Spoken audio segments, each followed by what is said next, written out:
Well, hello, people of Defend the House, and welcome to another big Roundup review. Big Roundup podcast? Big Roundup podcast, yes. Big Roundup podcast. I always nail it, dude, right out of the gate. If you are new to the channel, you probably have no idea what this is because we haven't done one in 5 months? 6 months? 5 months. The last time we did one was just Cyberpunk. Like a 3-hour chat on just Cyberpunk. Oh, no. It was a 4-hour chat. Oh, my God. It was 3 hours and 3 hours and 56 minutes. Oh, my God. How did I even do that? I was hungover when I did that as well. Yeah, that was... You are excused if you don't know this show exists because, 2020 happened and video game development kind of slowed down in some capacity, at least in the capacity which we focus on in this series, which is like the more AAA blockbuster stuff. We have a podcast where we talk about stuff which has filled the months, like indie stuff, spin-off games, these little projects. Quick shout out, by the way, before we get into these big games, to It Takes Two.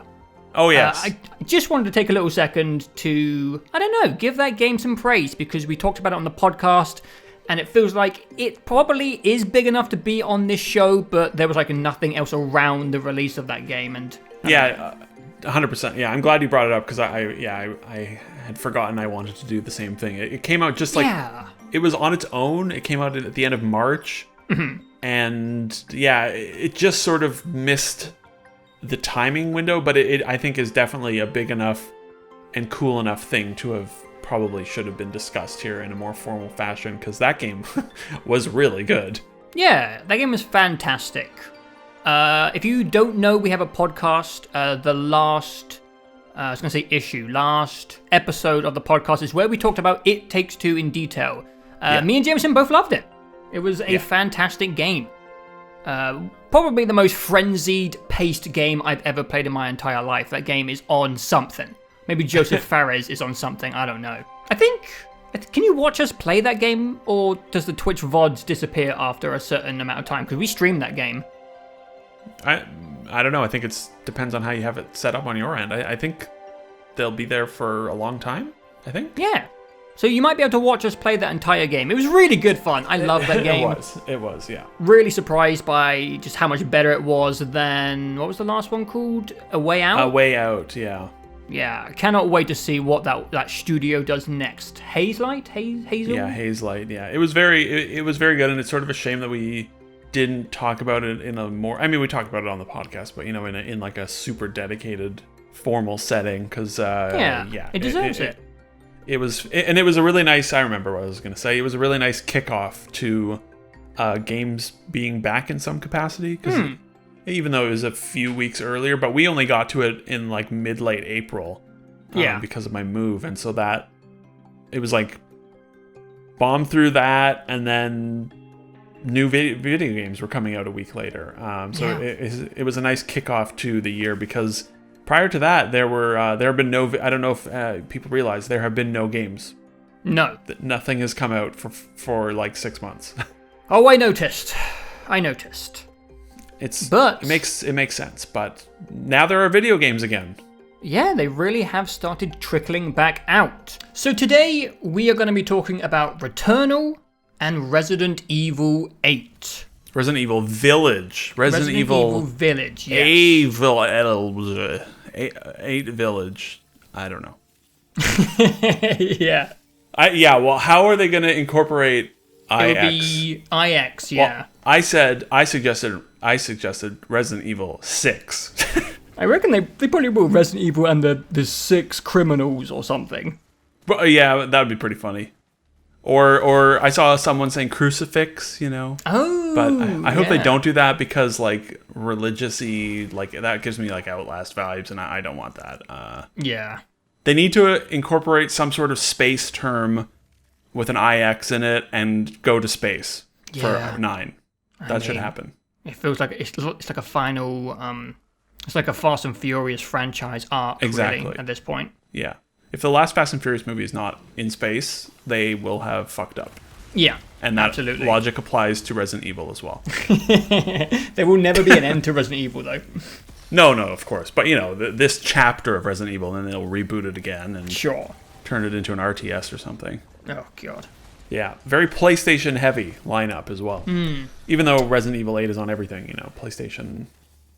Yeah. Yeah, anyways, well, we we'll used our PlayStation, and we will... That will come into play, let me tell you that. I'm sure. But let's go chronological and start with Returnal, the first PS5 exclusive, right? Well, no, I mean, there were there were some launch games, right? I mean, Demon Souls. Oh, yeah, right.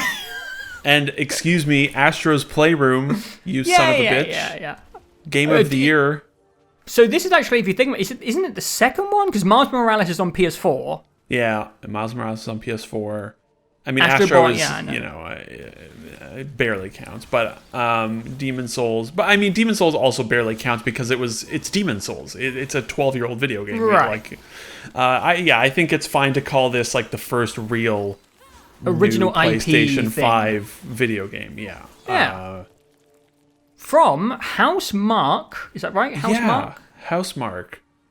So the last time we saw those guys was Resogun when the PS4 launched, unless I missed something along the way. They were still putting games out. They put out a few more, top-down sort of Resogun-like games. The one that I did play was Alienation. Okay. Actually, I played a few of them, but Alienation was the one that I played quite a bit of, and Alienation was actually really good. It was sort of like a Diablo, like a sci-fi Diablo-ish game, but with the bullet hell and really cool visuals. And the underrated game. But yes, I never even heard of it, honestly. No, I know that's the problem that they were having. I think is that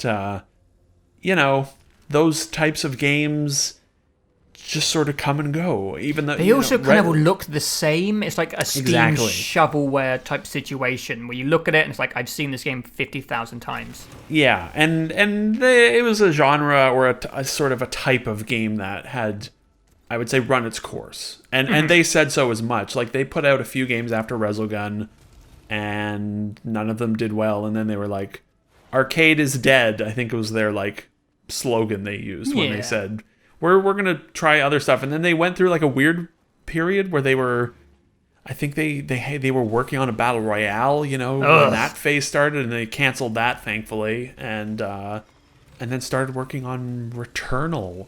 Yeah. So it's a third-party PS5 exclusive, which you don't see a lot of. And a major step up from...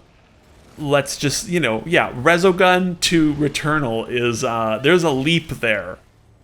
Yeah. A big one. I was very interested when I saw the trailers for this game because it's such a strange twist of that bullet hell genre. Mm-hmm. They've kind of melded it into something a little bit more familiar to people who play AAA games and are looking for that type of shooter. And I think it was a very intelligent move, if I do say so, because they're kind of keeping the spirit of what they do as a studio, but twisting it into something that's gonna, be more marketable, I would say. Yeah, it's sort of jumping ahead a little bit, but the ways in which this is absolutely a Housemarque game are fascinating. The bullet hell aspect of it in a third-person shooter setting is really clever to keeping their identity, and also feels pretty unique. I can't think of an equivalent. Yeah. I remember I was, once I beat the game, I was watching one of my favorite streamers play it, and they were getting annoyed because Twitch chat likes to go, is this like Gungeon meets Dark Souls meets Metro? And it's like, no, it's really its own thing. And obviously, as you play it, you'll see things that are, slightly inspired by different action games. But of course, yeah, it really does feel like a unique thing.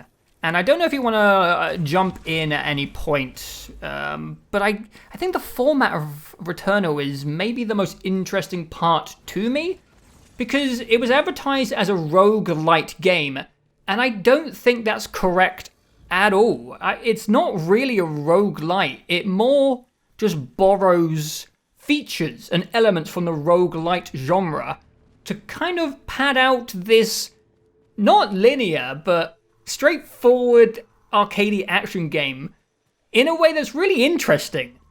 Should we just say, before we get in to specifics, what we think of Returnal? Yeah, sure. So, I do have a couple of... I have some things of... There's a couple of things I don't like that much about Returnal, or a couple of things I was a little bit disappointed in. Yeah. But when it comes down to what's important, which is the gameplay, and if it's fun, yeah. Returnal kind of fucking rocks, dude. Oh, thank God, yeah. It kind of rocks, man. I can't believe it.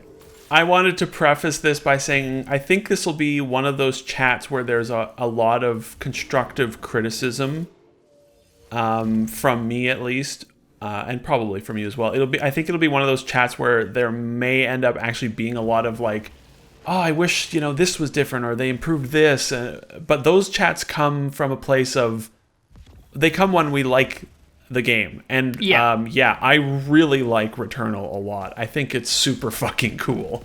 It's, wow, this game rips. And I really didn't expect that at all. Like, I a month ago was like, are we going to get Returnal? Like, I don't know. Like, it just wasn't really on my radar the way something like Ratchet or even Resident Evil 8 is, It was just sort of like, sure. I wasn't sure if you were going to like it at all, because Bullet Hell, I'm not sure if, it's your thing, and there's bosses, and it's difficult. For we'll get to it, but for 6 hours, I don't know if I did like it. Interesting, okay. But yeah, I really like Returnal. It's super fucking cool. Oh my God, this game is so fun. It's so fun. Yes, yeah. It does have problems, though. It does have problems. It does. But there's a lot to talk about, because it is, like you said, it's a super unique package, and it's lazy and reductive to say it's like this game plus this game plus this game, even though there is some accuracy to that. There are a lot of, but every game is like that nowadays. Every game has, echoes of like, oh, there's, some of this in here. There's a little Doom in here. There's a little Control in here. There's a little Metroid in here.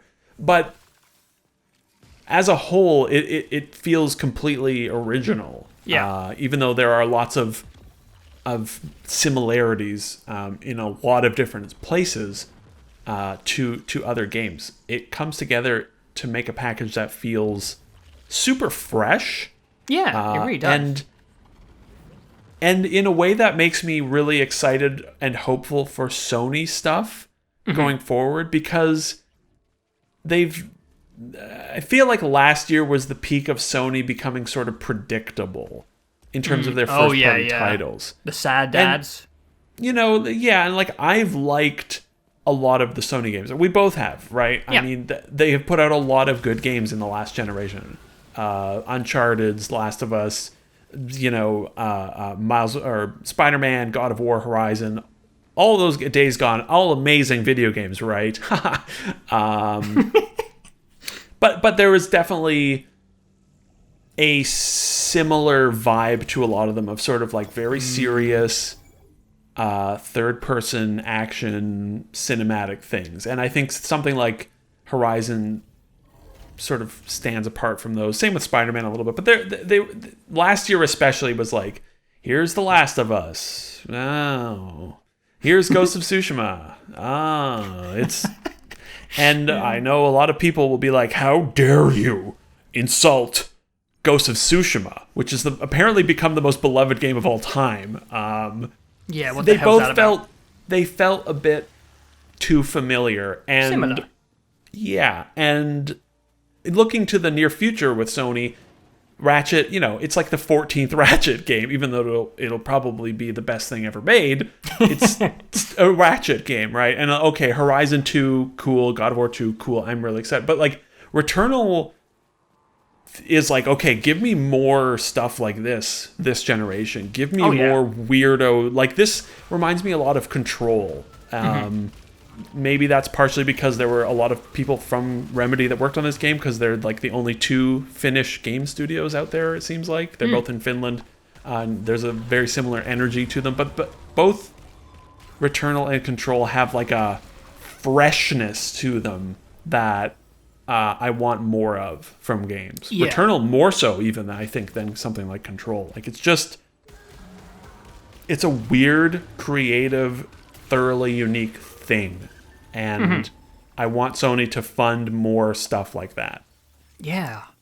I think this is like, we've had this discussion probably more in the podcast and in the Discord about the weird, like, video game dichotomy of you either get Valheim or you get God of War. And it's like this, like, just indie, early access, or the most AAA thing in the world.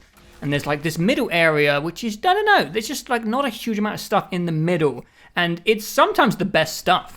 Yeah, and it feels like disrespectful nowadays to call it a B game or like a AA game or whatever. Like, we would use that term, especially with the 360 generation, and I think it was pretty accurate back then. You know, stuff like the one we always go back to, Singularity. It was like, that's a B video game in all of its ways, and it's endearing, and that's, but like, yeah, this sort of middle ground it's very infrequent nowadays where these sort of somewhere between a huge AAA, it's like a AAA production values applied to indie craziness. And it's because they all get fucking consumed by Activision and made to create Warzone. Yeah, like, Control, I think, is a similar sort of not B game, but like it's not a fully AAA game in terms of at least the budget behind the scenes and stuff like that. And yeah, this in-between ground is where some of the coolest stuff comes out of, for sure. Yes. And this is definitely one of those where it's not a Naughty Dog, it's not a God of War game, it's these crazy guys in Finland making a fucking cool, weird thing. It's so weird as well. It's a very strange game. I think that was maybe some of the most fun aspects of the game is I really thought it was the pretty classical roguelite format. You go in, you die, you go back to the beginning. Right. But that's not really how it works. And I don't know if I want to dive too deep into the format of the game because, a lot of people don't have PS5s. There would be quite a lot of people that have not played this game. Unlike, maybe Resident Evil 8 we can be looser with, but the format of Returnal is really interesting, and as you are progressing, you never really know what's going to happen. And it has a very interesting switch in the midway, which we probably shouldn't go into detail. But it's just really fascinating and interesting and experimental. And my favorite part is that it wasn't a roguelite game. It uses a lot of the features of roguelites, like when you die, you go back to the beginning to an extent, and it kind of pads out the runtime of Returnal. And I definitely feel like you could make an argument that they use the roguelike format to almost like as a bit of a crutch. If you told me they had kind of ham-fisted the roguelite features into this game like a year before they finished development, they were like, oh, we've only got 5 hours of gameplay, let's expand it into X and Y. I maybe would believe that, but they also do it in a way which really works, because this game's fucking fun. So if you beat it in 6 hours, you'd be like, well, that sucks. So if you use the roguelike format to rearrange the map a little bit, have random loot that makes your builds and your playstyle different, like, you might be doing that just to expand the game, but if the game's fun, no one's going to complain because they want to play more of it anyway. And that's how it really works in Returnal. I think there are definitely some aspects of the sort of randomness, roguelitiness that could use some expansion for sure. Oh yeah. I'll just go into it. Why not? Sure. Like the thing for me that specifically stands out as lacking in that regard is the I would call it like the character perk pool, if you know what I mean, like the abilities. The artifacts and the parasites and all that stuff? Yeah, that stuff. Oh, yeah. Because as you play more, it kind of starts to reveal itself that like every run, in terms of your abilities, is kind of the same. It's all about like get your healing up, get your adrenaline up, and that's about it. There isn't like any legendary ones which make your playstyle go absolutely bonkers, like you kind of want in a Hades Gungeon Risk of Rain. We have a god run. You can, have a god run, but it's more like you just slowly build up this attrition rather than having something that makes you a god, if that makes sense. Like I've had one or two runs where it's sort of where you felt like invincible, and that's. But again, I feel like all that stuff just comes back to health and adrenaline, and I would have liked to have seen more variety. Yeah, like there's a lot of stuff from Melee in there as well, but Melee just it's not quite there. No, the Melee, whatever you call it, lock-on homing, it needs to be expanded. It needs to be more generous, I think. The amount of times you swing at an enemy and you just like swing in front of them and feel like an idiot is a bit too frequent. It needs a little like DMC magnetism to it. Yes, it does. And like air juggle, sort of, crank that up a little bit. And I think then you'd have some really interesting potential for melee builds and shotgun builds and that sort of stuff. And that would be a cool dynamic, because there are a lot of items in there that improve melee and have interesting melee sort of side effects.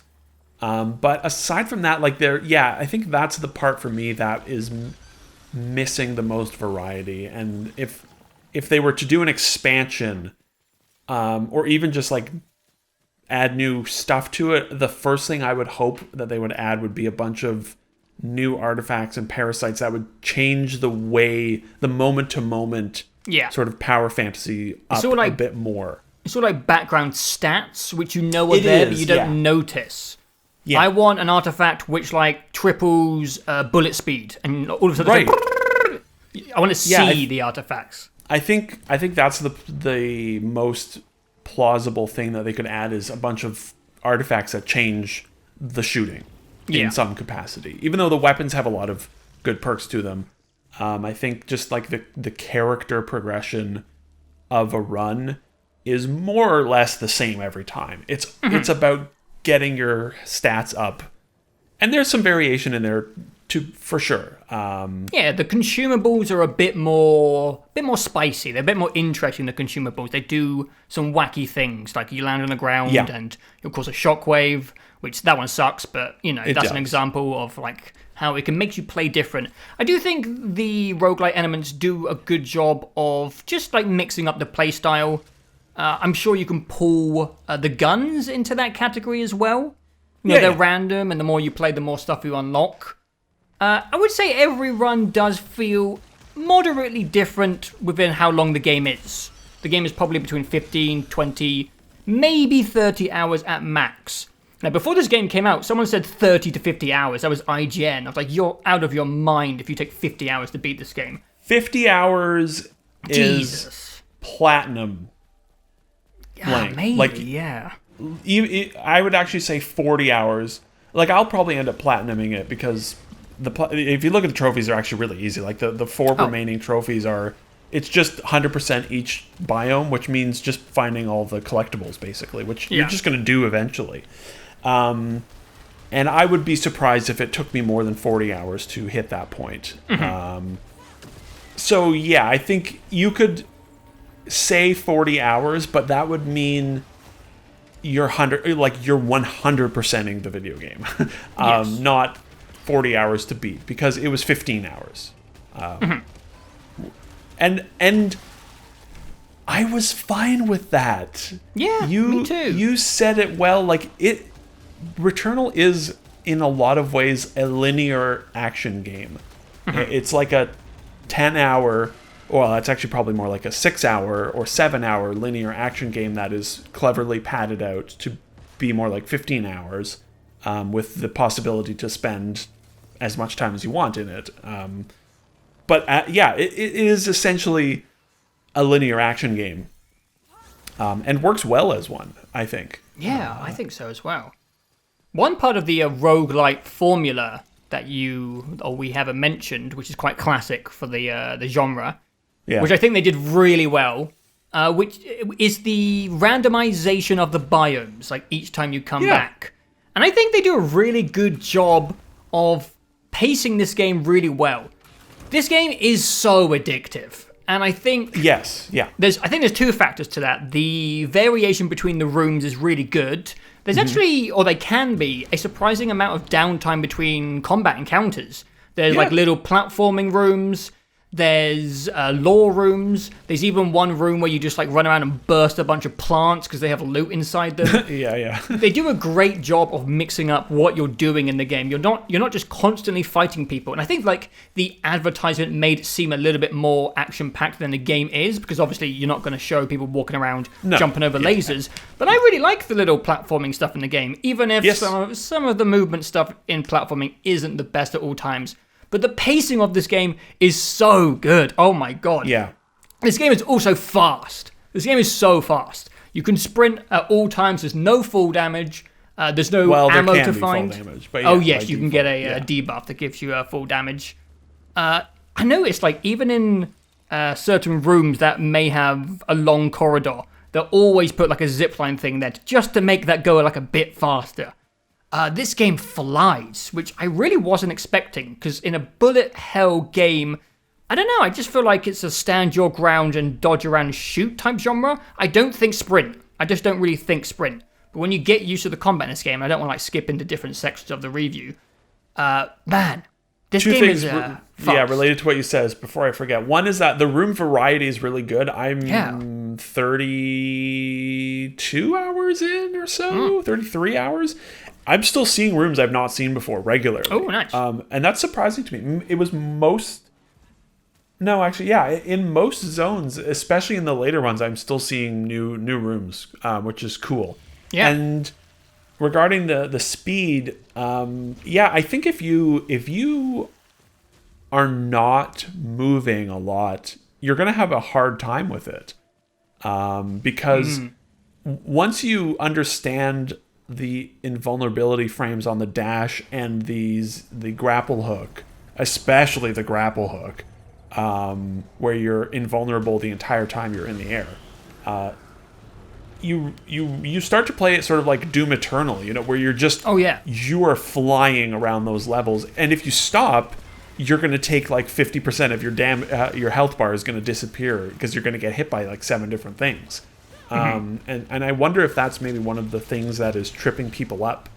There is definitely a not small portion of the audience that regards this game as difficult, and I think I understand it, and I think it's fair in some regards, because I think people are bad at using movement in video games. That's something I felt for a long time now, like from multiplayer shooters like Call of Duty Advanced Warfare, and then especially Titanfall. You get in there like on an Xbox or a PS4 playing a multiplayer game, and everyone's just running around on the ground. And the 2 or 3 people in the lobby that are using the movement are destroying everyone. And I feel like, movement abilities is something that people are still not very good at using, which is a shame, because good movement abilities take a game from being like an 8 to a 10, in terms of fun for me. And so I was going to say, you said it's really well paced. Yeah. And I agree that for the most part. Okay. In like the smaller scale, I agree it's super well paced. Like the runs, it's really hard to not play 2.5 hours. That's another thing that should be made clear. Runs are not 20 minutes in this game. They're 2.5 hours if you're doing a full run. I did one last night or 2 nights ago, and it was like an hour and 15 minutes, and that was a full 3 world, like that, and that felt like a speed run. That is like a speed run, yeah. Yeah. But I would say on the broader part of the pacing was probably the weakest part for me in a weird way. Okay. And it just is because of how I personally ended up progressing through the game. So it took me almost 6 hours to beat the first boss. Really? No, it was about 5. It was like 5:15, I think. 5 hours, 15 minutes to get past the first boss. So I didn't mean to laugh. That was very rude. Sorry. And so this, like, the first 5 hours were rough for me, because I was not having a good time, honestly. Part of it was because I was getting used to the controller again. Ugh, yeah. But I was also just not into the bullet hell part of it. Like, it took me a while to get used to. I'm terrible at dodging in video games. Like, I just tank everything. Like, when we get to RE8, I don't think I blocked once in that whole video game. They just hit me. Just hit me. It's fine. I'm just going to kill you like 2 seconds later. I'm terrible at blocking in video games. And, or dashing or, whatever. Avoiding damage. I just like to tank everything. If I can build a character to just absorb the damage, I'm just going to do that. Yeah. And so those first 5 hours were really hard because I had to get my head around the fact that you have to dodge. You have to dodge through things, towards things, and once I got past that, okay, it started to become easier. But then where it got weird was, so you spend 5 hours in one biome, and that first biome is drab. It is gray and rainy, and dark. Banging your head against that for 5 hours, it was rough. But then what happened was, at the 5 hour mark, I killed the first boss, and I went through most of the second world, died, and then did 1, 2, 3 all in one go. Yeah. And then 4, I got stuck on 4 for, a couple hours, and then did 4, 5, 6 all in one go. Nice. And had beaten the game by 14 or 15 hours, And so what the weird part with the progression was, you get, like a Metroid, you get new stuff that lets you get to new areas within the biomes. And I didn't get to use those for like a really long time. Like, I got the grapple hook and was like excited to die and revisit the first biome, right? Yeah. Because I had been there for like 6 hours and not been able to use all these grapple points. But instead, I got the grapple, beat that world, beat World 3, beat World 4, and then died. And then never got to see 1 through 3 again for like another 10 hours. Mm-hmm. And the same thing happened with 4, 5, 6, where I got the abilities from there and then didn't get to go back and use them for a really long time. And so it was sort of a weird progression of like banging your head against the wall and then kind of just like bombing through the rest of it all in one go. And then it was only after the 15-hour mark that I had beaten the game that I was finally going back to those starting zones and be like, oh, now I get to explore and use my things. And so that part was a little strange to me. And I can't necessarily hold it against the game because I kind of just got a little lucky, right? Yeah, you just got used to it, man. I don't think it's that difficult of a game once you get like into it, That's the thing. Yeah, that's also what happened. Is I got like everything clicked into place. The flow state, sort of all at once. Yeah, and once you click, it is not a very difficult game. Like it's almost a little bit. This is gonna sound so pretentious. Yeah, I kind of wish it was a little harder than it was.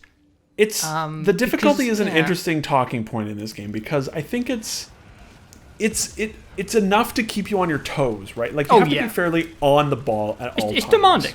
Yeah, it reminds me sort of Doom Eternal in that sense, where it's like you need to be in the zone. Yeah. And when you're in the zone, it's pretty easy. I think maybe my issue is I didn't find biome 3 or 6, however you want to label these biomes, to be any more difficult than the previous biomes. Especially 6. The end of the 6 game is easy. It's surprisingly easy. There's it's easier than 5. Oh, 5 is a fucking asshole, yeah. And 3 is easier than 2, I think. For some reason, again, this is like subjective. I only found 2 and 5 to be challenging for some reason. I don't know why.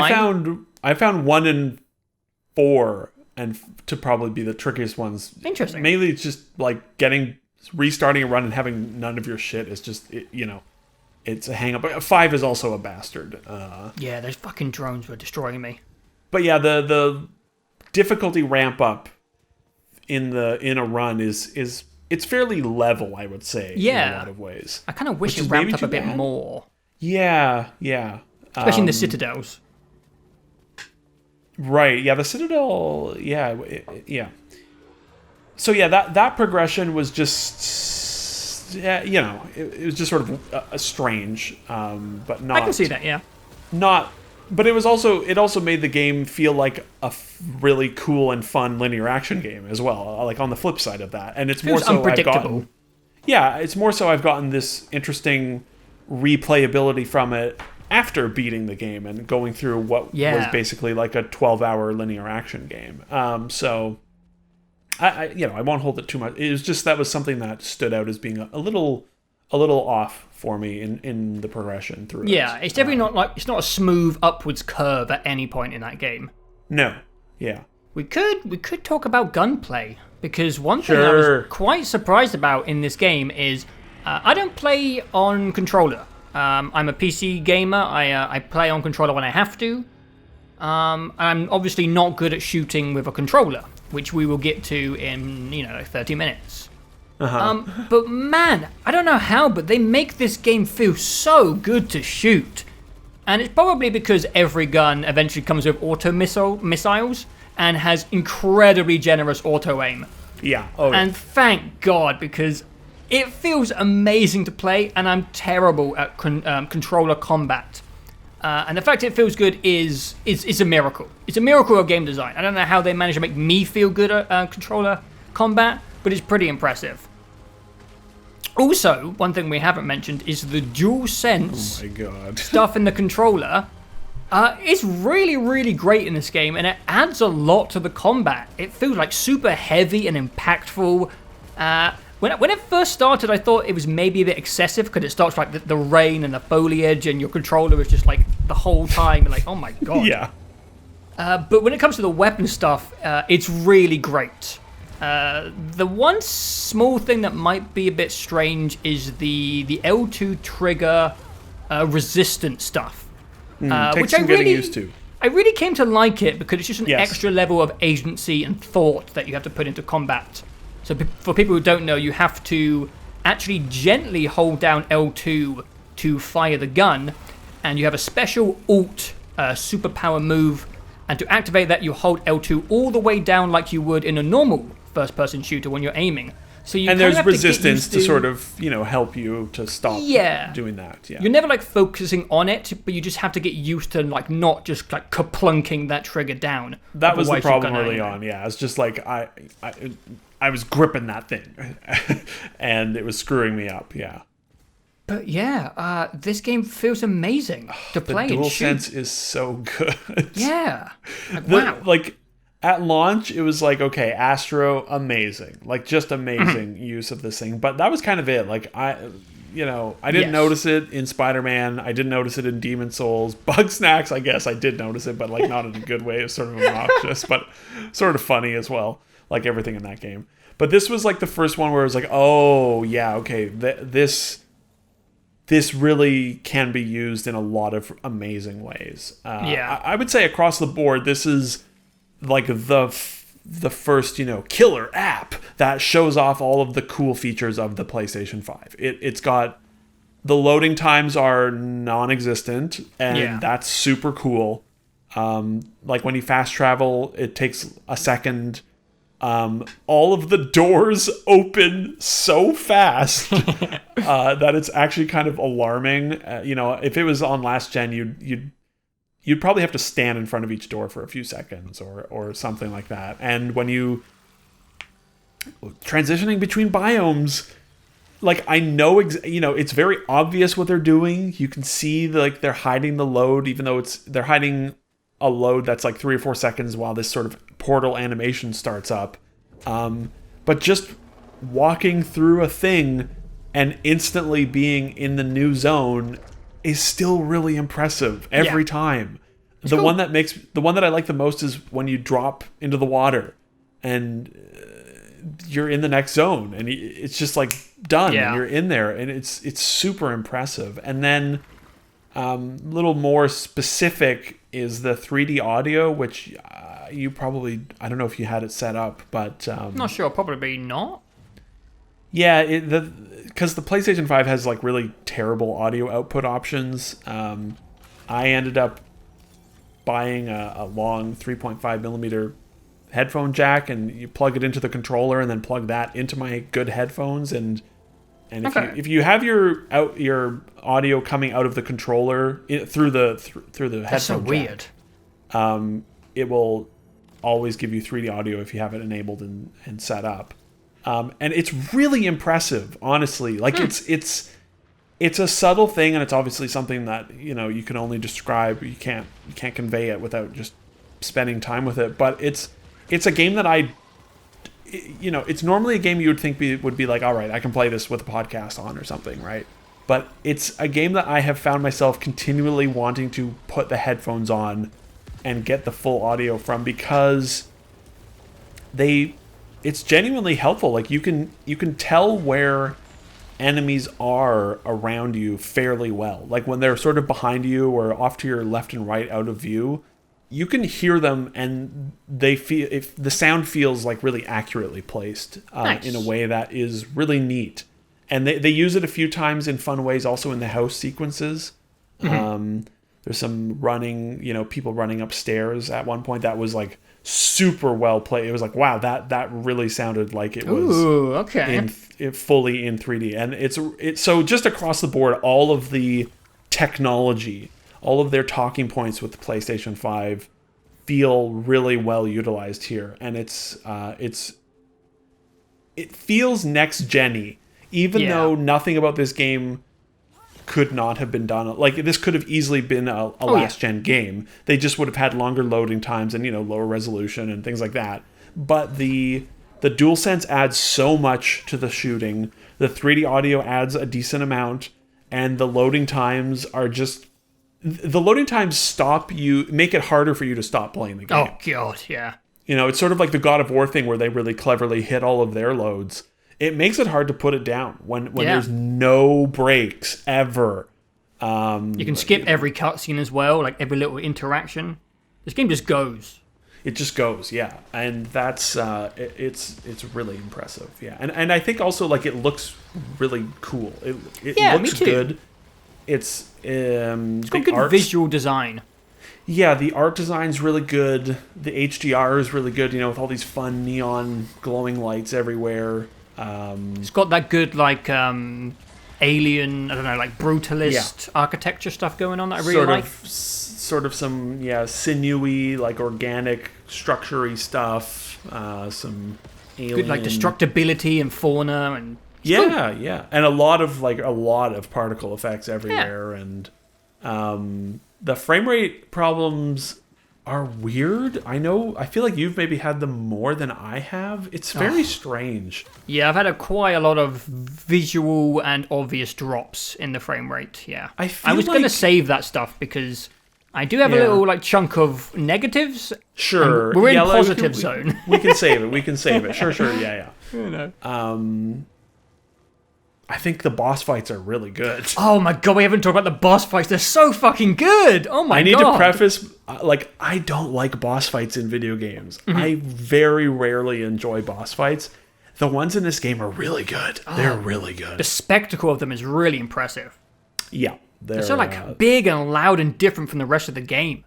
Yeah, and every one of them feels really unique. The first one is like this pretty simple, just tall humanoid guy, but the sound design, which I'm going to talk about the sound in a minute as well, they do a good job with the first boss. And then the second boss is the flying, and he's again, the second boss is sort of like, okay, this is a cool boss and it's unique, but it also feels sort of familiar, right? There's sort of some flying attacks and things like that. And then the third boss is just like batshit fucking crazy. Yeah, I think the first two reminded me a lot of Remnant from the Ashes type bosses, scale. Yeah. And that's kind of what I was expecting for the rest of the game. But then after that, they just go absolutely off the wall. I absolutely love the boss fights in this game. They're way more creative and technically impressive than I was ever expecting. Yeah. Because, you play Returnal and it's a really, really stellar action game. But the boss fight is where it like steps up a notch when it comes to like how much shit is on screen as well. Yeah. Super impressive as well for like House Mark. Like, wow, they did an amazing job. Yeah. And like it makes me want to. I like doing most of those boss fights. Yeah. Even though you don't have to. You never have to do them more than once. The game the game is very flexible. Except for the about final what you have boss to redo. fight. Oh of, yes. Each run. Yeah. But you want to do them again because they're fun. Yeah. And I need to give special love to the fourth boss fight. Amazing. So you're gonna. This is gonna. I don't know if this is gonna make me sound like an idiot, but I was playing for the last 2 nights, and because the format of the game is a bit weird, and I hadn't finished Act 2, I thought that boss was not spawning for me because I get to the end, and on the left is where you go down to the ocean, and on the right is where you go to biome 5. So I've beat the final boss 3 times now, and I forgot you have to climb the fucking tower, man. I've been running past him oh man, I really want to do this boss again, but I guess I got to do a house sequence and then he'll spawn, and I've only done that boss once, and I'm kind of embarrassed about it. I didn't know, I forgot, man. I was watching someone else play and they were climbing the tower, and I was like, oh my god, he's up the tower. I forgot I even climbed that thing. It's so good. Embarrassing. Anyway, continue. Yeah.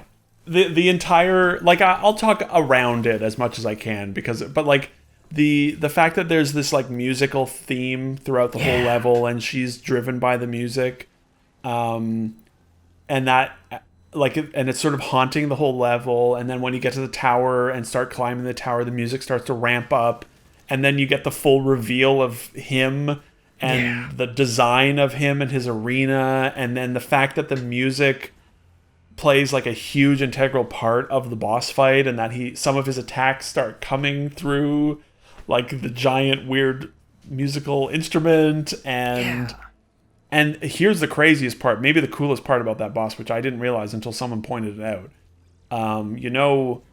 The song that's used through some of the story stuff, "Don't Fear the Reaper," right? Yeah. Classic oldie. That's that song. He is playing that song. It's it's like a remixed, stretched out, slowed down version of "Don't Fear the Reaper." That song is is playing throughout that whole level. It's just a weird organ remix of that song. That boss 3 and boss 4 are 2 of the best reveals of the year in a while, honestly. Yeah. And there's a lot of fun discovery in this game. Yeah. Going in blind is really fun. Oh yeah. But the bosses especially really pay off everything. And man, the 4th boss fight is so cool. Oh yeah. Sort of related to the Don't Fear the Reaper thing, I really like how... So there's a story in this game, and I don't think it's worthwhile.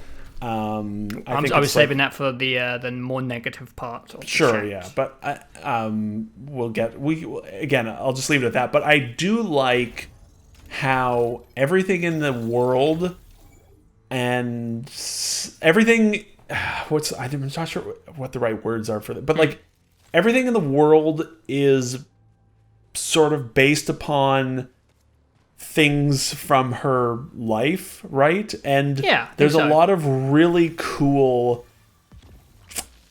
I don't know, visual language throughout the whole world. The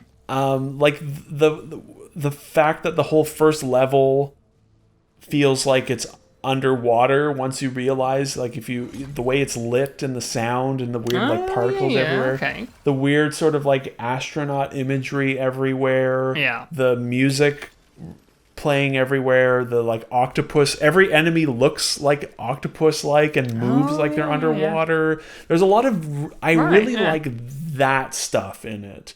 Yes. And we'll talk about the story stuff, in a little bit, but I really like the way that they use that aspect of the story stuff, the way it's sort of the story is visualized and sort of repeated throughout the world is really interesting and clever, I think. But we'll get to that later, I think. It's also the world is also oppressive. The game is sort of what I'm trying to think what game it reminds me of. And I can't remember what I was thinking of recently that it reminded me of, but it's just all of the visuals and sounds and all of it is it's just overbearing. It just feels like this weird sort of creepy world bearing down on all Yeah. of it that I really like as well. It's a shame the story is what it is, because I think there's a lot of cool, like, surface level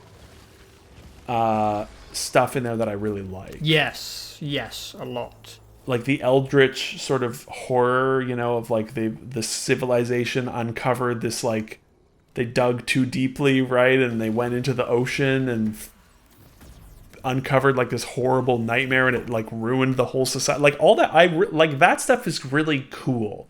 But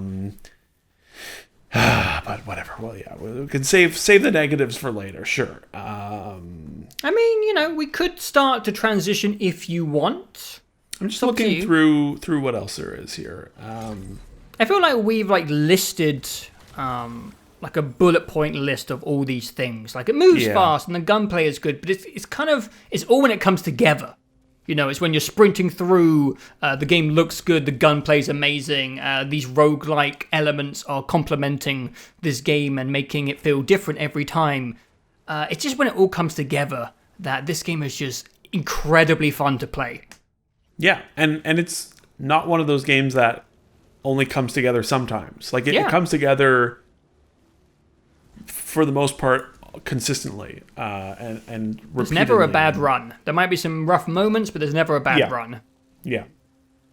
I'll check my list very quickly. Oh yeah, I think also like all the sound design is amazing. Yes, and the music as well. I love the music. The music is really good. Again, it sort of ties into that sort of like overbearing, creepy, sort of just unrelenting feeling of the world. But all the sound, like every gun sounds fantastic. All the music sounds good. All the enemies, the weird like underwater muffling. The sound of the cursed chests is so good. Like there's so many little things like that where if you stop and listen, and like the cursed chests have like this weird like it almost sounds like, there's someone locked up in there. Like purple hands creeping out of it. Yeah, like everything sounds so good in this game. It's one of the best sounding games in a long time, I think. I have some miscellaneous little compliments I have written down here.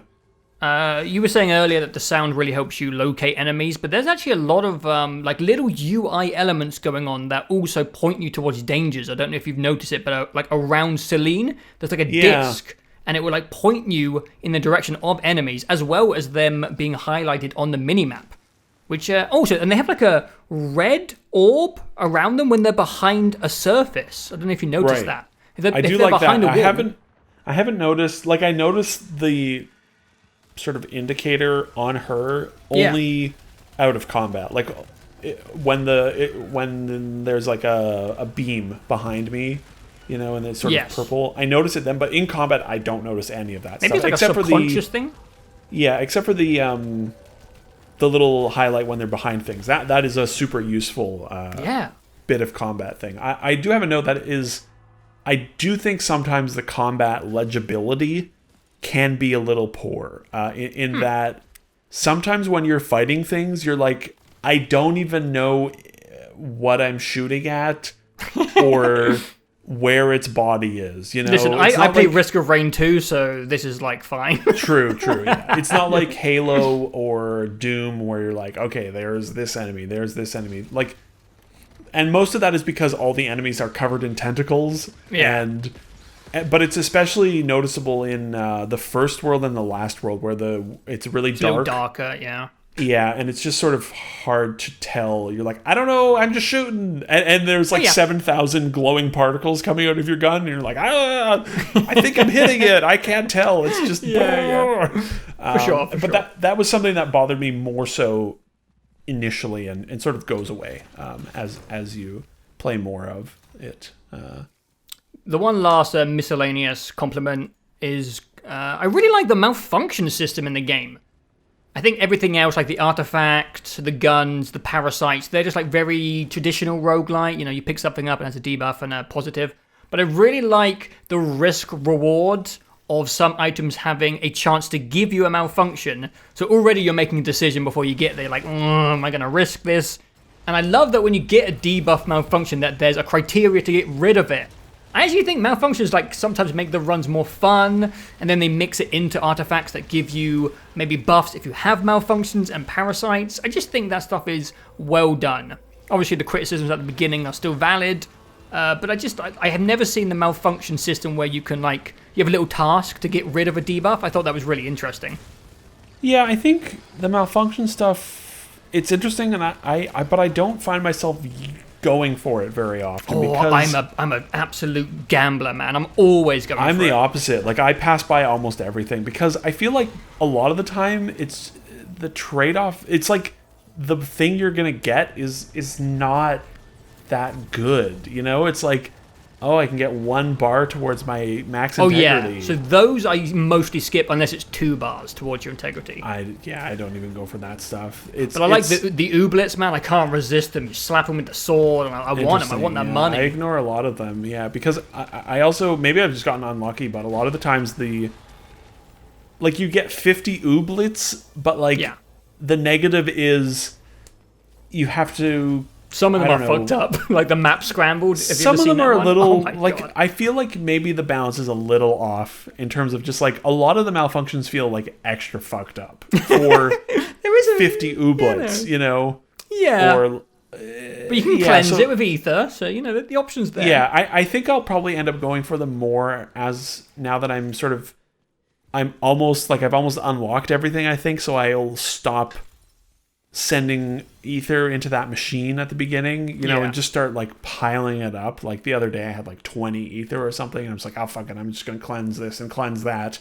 It's an interesting system, and it's interesting to hear that you engage with it a lot, and I actually largely ignore those things, which is interesting. I don't know, maybe I'm a bit of just a sicko. I just kind of liked having these annoying baggages and having to oh man, I need 8 more melee kills because they keep dropping fucking pools of acid on the floor, and I'm hitting them with swords, and then my adrenaline gets removed, and I don't know, I just it brought variety to the game for me. I liked it. I'll probably engage with them more in the last 10 hours that I'll spend with it over the next few weeks, you know, to do that, to mix things up a bit more, and especially because now that it's like very easy and straightforward at this point. So yeah, the malfunctions will add a nice, sort of spanner in the works, as they say. I think one random thing I want to say is I think the game has a really good skill curve, but I don't think the game demands you to be amazing at the game to beat it. Because I beat the game pretty quickly, and I still feel like I'm getting better at the game. Definitely. It's got a really good skill curve. It reminds me a little bit of Doom. I don't want to, compare this and that to this and that. But it's got that, you get into the game at the beginning and you're, not decoding everything with your eyes. And then you're reading The Matrix by the end of the game, where you can see a tentacle and you're like, I'm going to get grabbed by this tentacle on purpose. It will take me up to this level. And I'm going to hit this fucking dog with my sword, and then I'm going to use my... You know what I mean? It has that flow to it, which I really like. Yeah, any game that has a good skill ceiling, a high skill ceiling with combat is a good thing, and there's definitely a lot of that in here for sure. Yeah, when it comes to the anyway, if you have any miscellaneous, let me know. But I was just gonna say, when it comes to playing this game, I just think it fucking rocks, dude. I can't believe that Housemarque came out with such a strong action game. I knew it was gonna be a good bullet hell. Obviously it's what they do. But it's just such a good feeling action game, and there's a lot of little things in there we probably haven't even noticed that make it feel like that. It's just really impressive from a gameplay perspective. Yeah, across the board, I keep coming back to it just because it's super fun to play, and what more can you ask for, really? And when it comes down to it, there's a lot of different experiences you can get from games, but when you get something that just feels really good to play, it's always a real treat. And yeah, top to bottom, it's just fun to play. Yeah, I think I told you on Discord that I've never been so annoyed to beat a game. I think that's why I want it to be harder, because when I beat the last boss, I was on Discord, I was did I beat the game? And you're like, yeah. I was like, fuck, man. I was genuinely quite irritated by it. I was like, seriously? Because it's fucking IGN. They said it was 30 to 50 hours. They put these lofty ideas in my mind. I was like, oh, maybe there's 9 biomes. Maybe there's 12 biomes. And then the game just ends, and I was like, motherfucking stupid IGN. Anyway. That's what you get.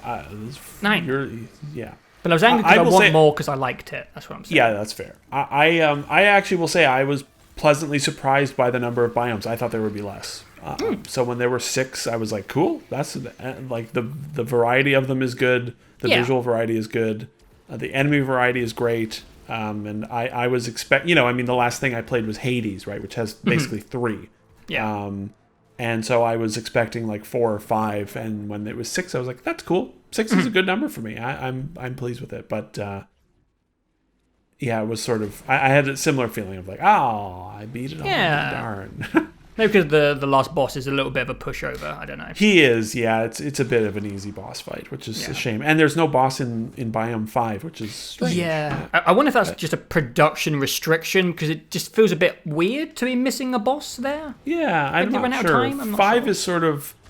5 is a weird biome in general, just because you can immediately skip it and go to 6. Like as soon as you can do there, that, and it's, Yeah, it's interesting. I think it's more they ramped up the challenge of just all of the regular enemies in that zone, and then didn't feel like they needed a boss. I don't know. Yeah, it was strange. It's too bad because the bosses are just cool and fun, and probably the most unique and awesome part of that game. So it would have been nice to have had 5. It also would have been nice to have had... Sorry to interrupt. Returnal has an amazing loot game as well. Just another miscellaneous point. So much looting. I love loot. That's what I want to say. Yeah. Sorry. Well, related to that, the gun variety is great. Yeah. There's like 10, I think. 10. I'm not even sure if I've unlocked them all, honestly.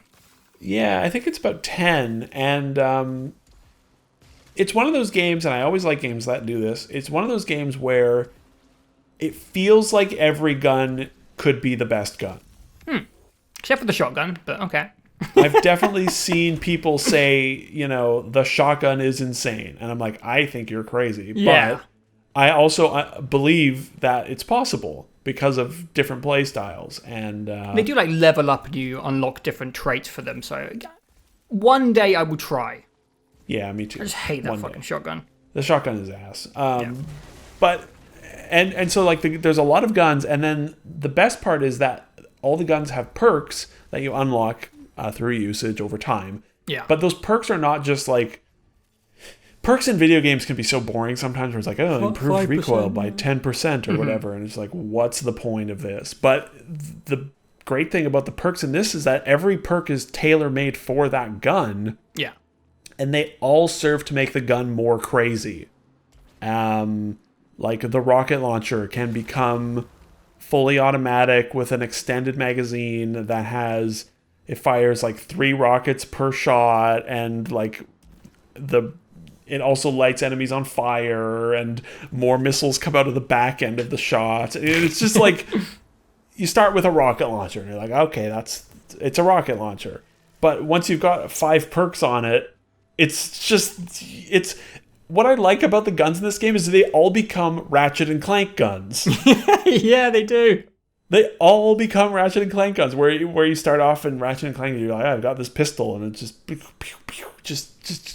so boring and basic. And then like 4 hours later, you have a weapon that shoots out like 30 saw blades, and they all bounce around and destroy everyone. And Returnal is exactly like that. There's a lot of Ratchet and Clank in the weaponry, and in the fact that you're improving them over time. Yeah. The weapons are great weapon. Like they mix. There's a good variety of like familiar, shotgun, pistol, assault rifle, and then weird, like the Hollow Seeker and the weird pylon gun and the acid gun. Yeah. They had a good time with that stuff, and the weapons. I don't feel like I need more guns, which is good because they all seem interesting to use, and there's a lot to unlock and learn about those guns. And that's probably the last point that I wanted to make sure we said is the guns are awesome. Yes. The whole systems around the guns are really cool. Yes, yeah, I really like that stuff. All right. Now to shit all over it. We have gushed. This game is awesome. Yeah, I kept a lot of notes, and because I almost reviewed it, and I have a lot of, like I said, I think at the beginning, there's constructive criticisms to be made. And there are also polish issues, just straight up. With we might as well just quickly say that, I know you said you didn't have as many, but I had quite a few performance issues. The frame rate would dip pretty frequently. I know I'm a bit more sensitive to it than maybe some other people will be, but it was distracting for me at times. There was a couple of like weird things, like visual glitches. Enemies would get stuck in the walls for me quite often. I had this really weird thing where my sound freaked out at one point. I had that once, and it was awesome. I thought so I listened to my sound through OBS. So I was like OBS, like I was like I removed the Elgato capture and like rebought it in, and I was like, what the fuck is going on here? Because you know me, I always have technical issues with OBS. Yeah. So I assumed for ages, and I'm actually like quite anxious about it. I was like, oh god, am I going to stream and then it's going to be like right. And then I was watching someone else play it, and they had the same thing. And I was like, "Oh, is it the one where the sound just goes like it sounds like you're holding like a speaker, you know? Yes, speaker. like yeah, clipping it's like and exploding. Like, what the fuck is that, man? I honestly, it cracked me up when it happened. It only happened to me once, and it was way far in, late at night in the 6th biome. And it scared the shit out of me, and then it was just like, and then I was like, "This is kind of awesome," but it was, you know. It shouldn't, it shouldn't happen. And I was going to say earlier regarding the frame rate problems are weird in that game because for like my first week, it was definitely like a pretty much smooth 60 FPS. You know, maybe it would dip 5, maybe 10 FPS down from that, but it felt smooth all the way through. And then, it really feels like the longer the game is running, the worse it performs, but I don't know because that counteracts my first week with the game. But like I was playing last night and it was running like fucking dog shit the whole time. Interesting. In every area. You're not like noticing it more? Or? No. Okay. No. It was running at like 30 FPS, you know. Like, interesting. For almost the whole time. It's weird because like... Haven't they been having some like weird patch stuff where they like... I don't know. Yeah, they did patch it recently, so maybe... I think they like retracted a patch when something went wrong or something. Yeah, there was some weird like save corruption issues apparently happening there. But yeah, it's strange because like I first noticed it most or pretty much exclusively in biome 4 and 5. Mm-hmm. And there were just specific rooms in those biomes that just tank the frame rate because it's a huge zone and there's a lot of enemies and yada yada yada. But last night it was just kind of all over the place running like crap and it was weird. So I don't know, it's strange that it is inconsistent like that, you know? Yeah. I'll be curious to see what, if anything, comes of that. Because like initial reports, I remember, like I said to you, I watched the Digital Foundry breakdown and, you know, they had only gotten to the first 2 biomes, just of course. And it was like their frame rate analysis was just like it's a locked 60 FPS with like a few minor dips to 55, and that's how it felt for quite a while. But then it's almost like performance has gotten worse since launch. Weird, it's strange. And when the frame rate tanks, like the game is extremely hard to play. You know, most users are. Yeah, and. In addition to the, you know, frame rate and audio, there, I don't know about you, but I have had a few crashes. I have not. No, I haven't. Interesting. Yeah, I had 2 crashes. I have 2 crashes recorded in 17 hours. That's when I wrote my note down, and I haven't crashed since.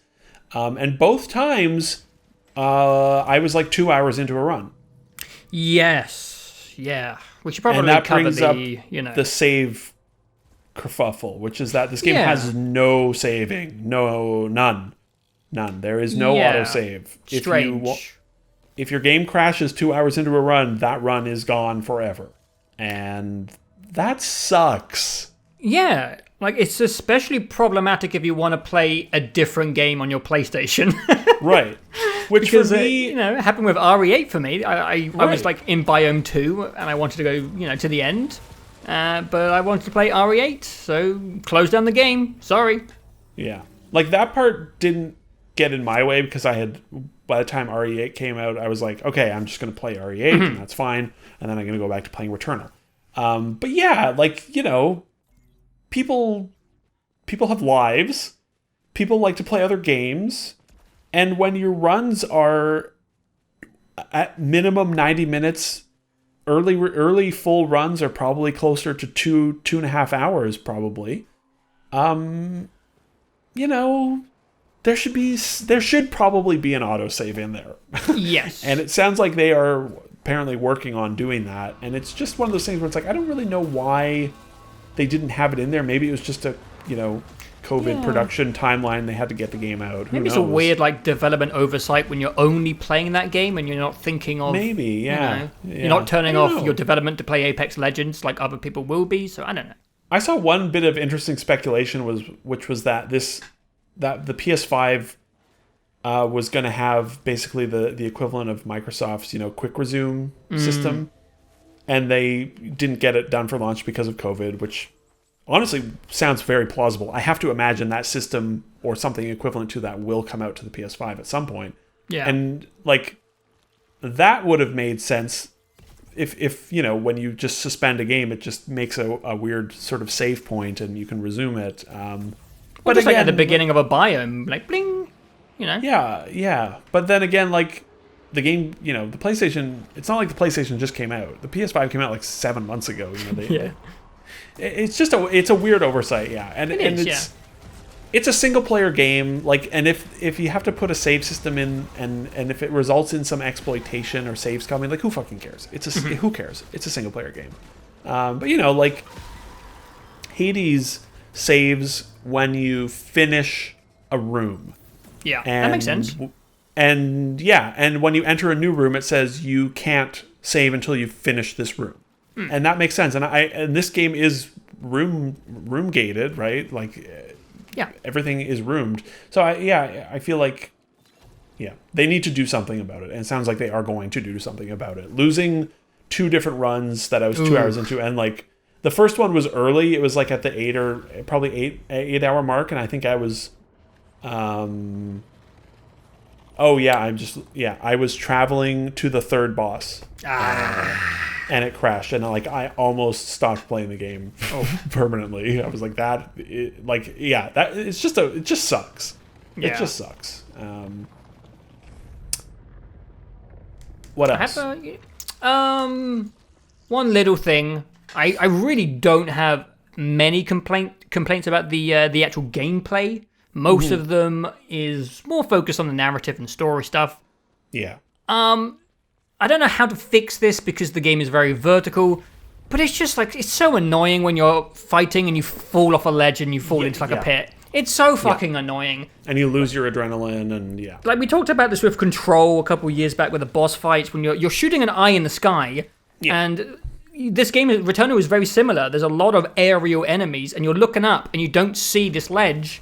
And you just fall in the pit and you lose your adrenaline and you take a bunch of damage and then you respawn on the fucking edge of the thing and you fall back in again. Oh my god. You spawn 1 millimeter back from... I definitely fell off a ledge 4 times in a row because I kept just pushing forward, Yeah. It's it just looks odd as well. Celine clips through the ground and just teleports. I don't know. The whole system of being able to fall off a ledge just feels weird to me. I feel like all the combat arenas should not have pits to fall into. It's so frustrating. It's the only part of combat that annoyed me. Yeah, it just doesn't add anything. It's just sort of a pain in the ass to be I gotta avoid this. You could have platformer rooms where you focus on that stuff. Right, and they basically, they kind of do. And that stuff, it's such a buzzkill when you're... Yes. Or when you're backtracking and you're sprinting around with 5 adrenaline and then you just turn around a corner and run off the ledge and you're oh, fuck's sake. Also, sometimes I'll jump off a ledge at a hook shot thing with confidence and it just, I press triangle and it, won't hook on. I don't know why. I've had a few times also where, I've hit jump and I just fall off the ledge. I guess I'm hitting it, a frame late or something. And it just feels bad, Pits just suck, man.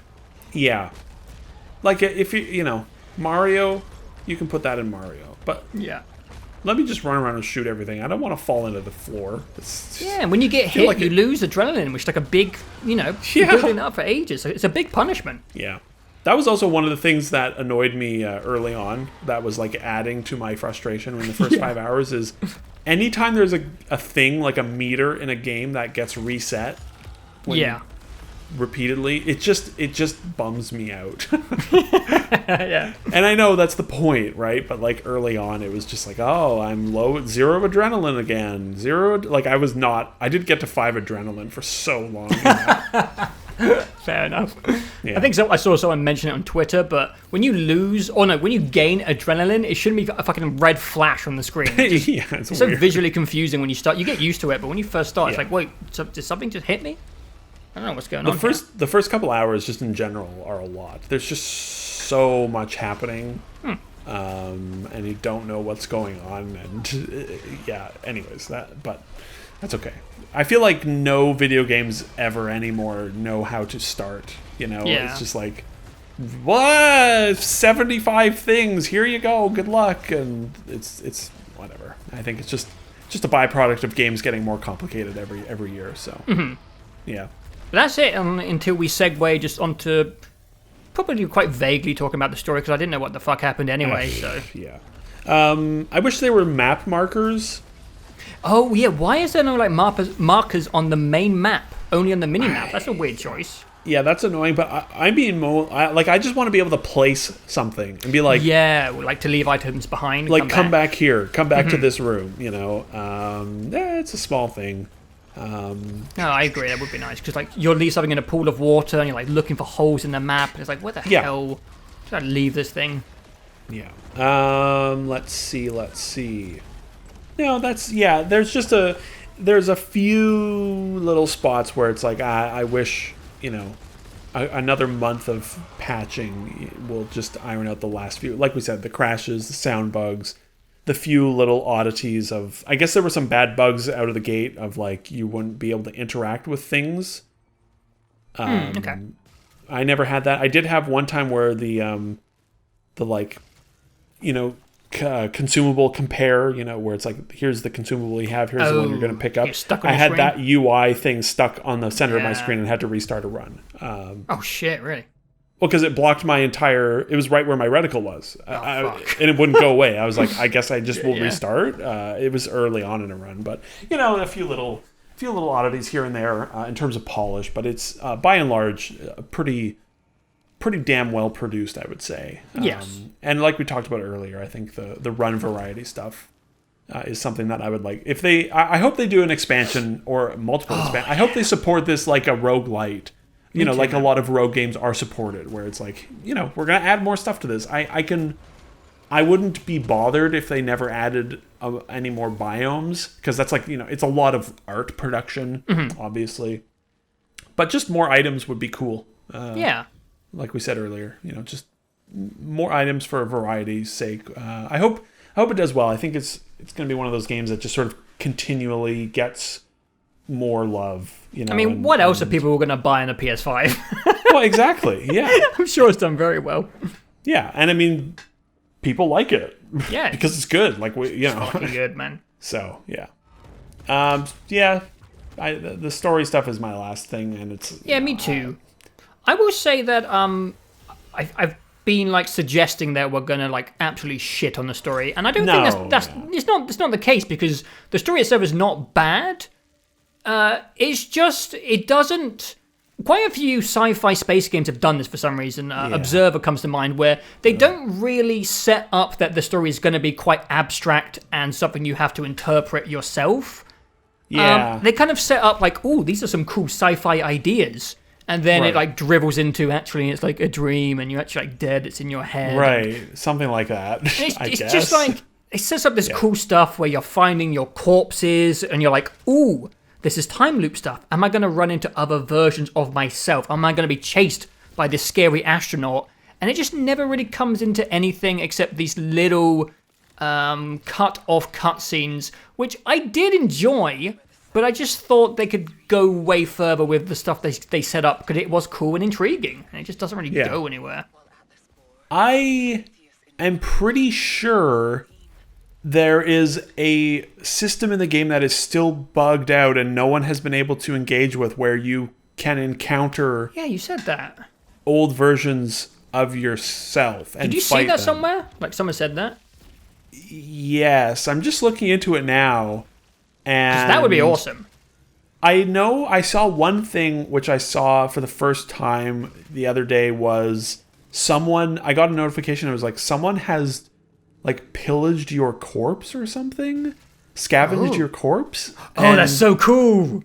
And I got stuff from them. It was like, XX doobie smoker pillaged your corpse, and you got like ether from them or something. Yeah, I like it. So is it a Strand game? It kind of is. Oh man, that'd be so good. But it didn't work. And then I'm pretty sure choosing Avenge lets you avenge the death of another player. You'll get a few other units, but the hero will have to face a random mini boss. I don't know. Like maybe I'm just imagining it. Tripping out. But yeah. Anyways, the story stuff is like you said. There was another game that had this similar thing where it's like, what a bunch of interesting ideas. I like where this is headed, and then it's like, oh, it's avant-garde. Yeah. Oh, was it a dream? Is it even real? Who cares about all these interesting things? And I'm like, I do. What the fuck? Me. Because like I said, the sort of top level as it's presented story is really cool and interesting. Like the idea that it's very alien, of like you're trapped on this planet that is like seems to have had some sort of catastrophe driven by like the discovery of some sort of horrible eldritch nightmarish Lovecraftian thing, and caused everyone on the planet to go crazy because it like locks them in like a time loop where the world is metamorphosizing to reflect your fears and your like past fears, and like that's all really interesting. Yeah. And then they don't do anything with it. Yeah, it's a shame. I'd say like all the story stuff is actually presented really well, which makes it even more annoying because you're like thirsty for it to go somewhere. Like I think Celine is good. Yeah, like the weird fever, like flashes you get when you're just using some of the interactables in your runs. There's like these benches which heal you, and you see like this horrible looking monster and tentacles and the astronaut. And I just wanted, like, I don't know, for the astronaut to... I did see the astronaut once in the distance. Oh, really? I have heard that. I have not seen him, but I have seen a picture of that happening, which is cool. But the weird thing is, he looked really small, so I thought it was an astronaut statue. I was like, oh, a pickup. But then it was gone, so I was like, wait, was that the actual astronaut? Because the perspective of him looked really small. Oh, weird, yeah. Well, there are astronaut statues all over that game once you start looking. The style of the game is super cool. Like you said, with all the eldritch stuff. I don't know. I wanted to go way further with that stuff. The house sequences were really neat.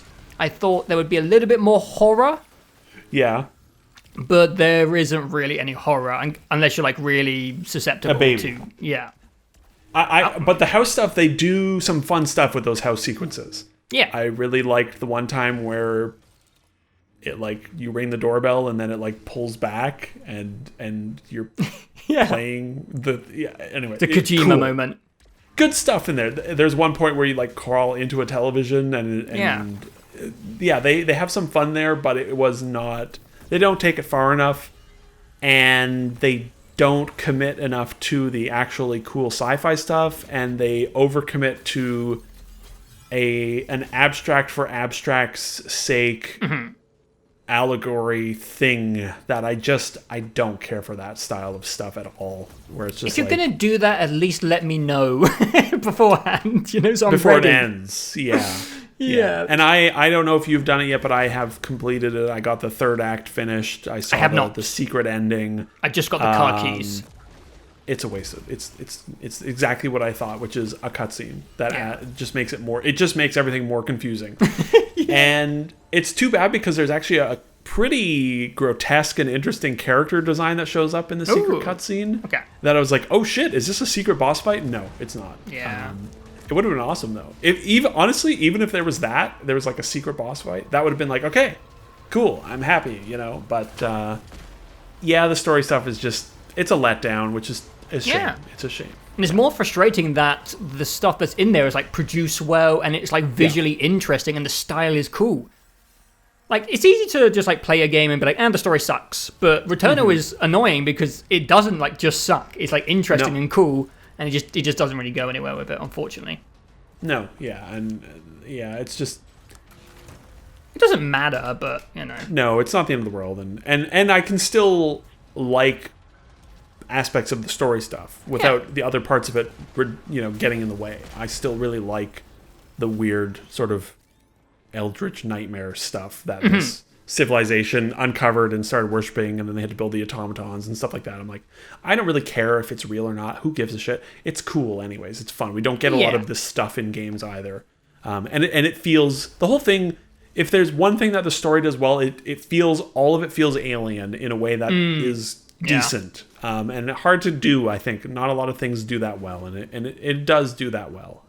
One thing I will say, I have one compliment. I really love how when you read the audio logs when you listen to the audio logs in the game, who knows if it's past, present, future Celine, alternate version, whatever. She's obviously like deranged and lost her mind. And at the beginning of the game, your Celine's just like, I will never become this girl. And then by the end of the game, your Celine is just talking nonsense. Like, I don't know what she's talking about. And she's obviously like, I don't know if she's losing it, but I just like the way her mind was like unraveling. And by the end of the game, your Celine sounds like the audio logs where she's like, we have to go deeper. I know what's down there. And I'm like, what are you talking about? Yeah. I like that stuff. That was cool. Yeah, and she's good as well. She's like an interesting character and well performed, well acted, well written. The voice logs are intriguing, all that stuff. Yeah. It's The story's good for pacing, like the audio logs, the house sequence. They're really good to break up the action. Yeah. But as a whole, it's a letdown, which is too bad. Yeah. Because if they had nailed that, then it would have been like, oh my god, a hell of a package. Even though I still think it is a hell of a game, regardless of the story stuff. I mean, whatever. Video games plus bad story is like, okay, that's every game. All I want to talk about dumb stories in video games? Stay tuned, everyone. If there'd been alternate Celines that jumped out and scared me, if I'd been chased by the astronaut in the house, and if there'd been one more secret boss, this game would have been like unbeatable. Yeah, because I fucking love this game, man. It's so I do good. too. I'm so glad you feel that way as well, because love it. Once it clicked, it was just like, wow, this game is incredible. Yeah. It's probably got like the best combat flow state since Doom. Yeah. I would honestly say that I probably would put it up there with like Doom 2016. It doesn't come up to Returnal combat-wise, but when it comes to like 2016 Doom, I don't know, man. I could kind of put them side by side. I don't know if I'm going to get in trouble for that, but... Well, I mean... Not for me. I mean, I never want to play Doom 2016 ever again because it's the slowest, most boring shooter ever made. Whoa! since I've gotten so used to Returnal, it's like... Well, I hope Returnal has its Eternal moment. I want... oh, God. No, I can't do it because Eternal is already... Return Eternal is the game title, so I can't... Returnal Eternal. I want Returnal Eternal. Yeah, me too. But yeah... The last positive thing I want to say is, in video games, it's always nice to have a new developer to like root for and to look forward to. Oh, totally, yeah. Like some of the best games of like the previous years are most exciting, like when we got Horizon, because you don't expect Guerrilla Games to do anything. It's like, oh, it's the Killzone guys, whatever. It's the Resogun guys. And it's, sometimes studios get bigger and bigger, like CD Projekt, and then when you get to that size, things can fall apart. And it's just always nice to have like new people coming up. That's what's nice and refreshing. And now I get to like look forward to House Mark and whatever they announce next. I'm going to be like, hell yeah. What is when that? Their logo shows up in 2.5 years at a Sony show, you'll be like, ooh, you're going to lean forward in your chair and sit up straight and be like, okay, what do they got here? And that's fun. There's someone new at the table. Returnal coming 2025. Returnal. I'm down. Yeah, it is always really nice to see success stories like this. Yeah. Where the little sort of 30 to 50 man team expands to be like a couple hundred people or something and nails it. Like I've definitely seen this game feels like not quite universal, but like everyone seems to like be pretty on board with this game, Oh yeah. It seems to have been a success. It is there. I'm not one for port begging much because I'm pretty easy going when it comes to controller stuff. I use a controller for shooting enough that I don't struggle like you do. But there were many times where I'm like, man, this game on mouse and keyboard and high frame rate would be unbelievable. Get the modding community involved. But then, then you're missing out on the DualSense, which is like, the DualSense is like half of what makes that game feel so good. True. But true, it would be pretty awesome on a PC. It would. But whatever. It's pretty awesome on a PS5, so. Damn good game. I'll get over it. Yeah, it is fantastic. Fantastic. Hell yeah, good start. I can't wait to see what they do next. Yeah. And what they do next with Returnal itself. I hope they do something with it. Yeah, me too. All right, moving on to Resident Evil 8. I'll just quickly preface that I am a pretty big Resident Evil fan. I think we both like the franchise. Yeah. I don't know if I don't want to just barge in and say I like it more. I like it more than you do. But sure. I think I'm just more into horror, and I'm just more into weird Japanese shit. Maybe it's a good way to put it. I'm maybe a little more recent. Like RE7 was the first RE game that I played. Right. And I really liked RE7 a lot.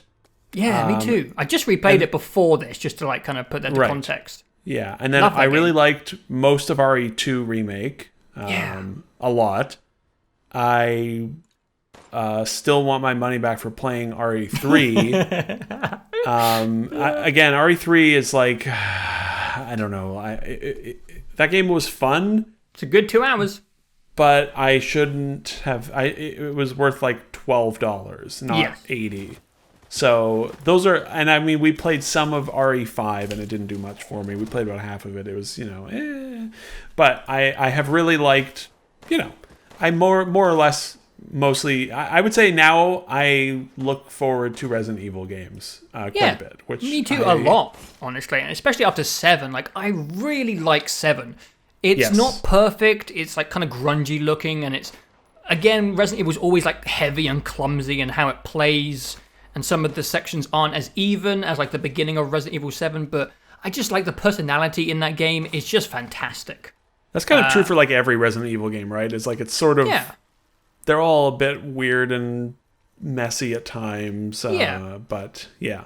I do have a quite concise way to explain my thoughts and my experience with Resident Evil 8 and what I did and didn't like. Okay, give your quick high-level thought, and I'll give mine. Okay. I'm curious. I mean, I sort of know because I watched quite a bit of you play it.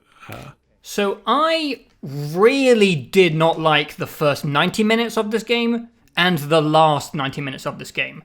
Mm-hmm. I am genuinely concerned about how much this game forces its shit story in the player's face.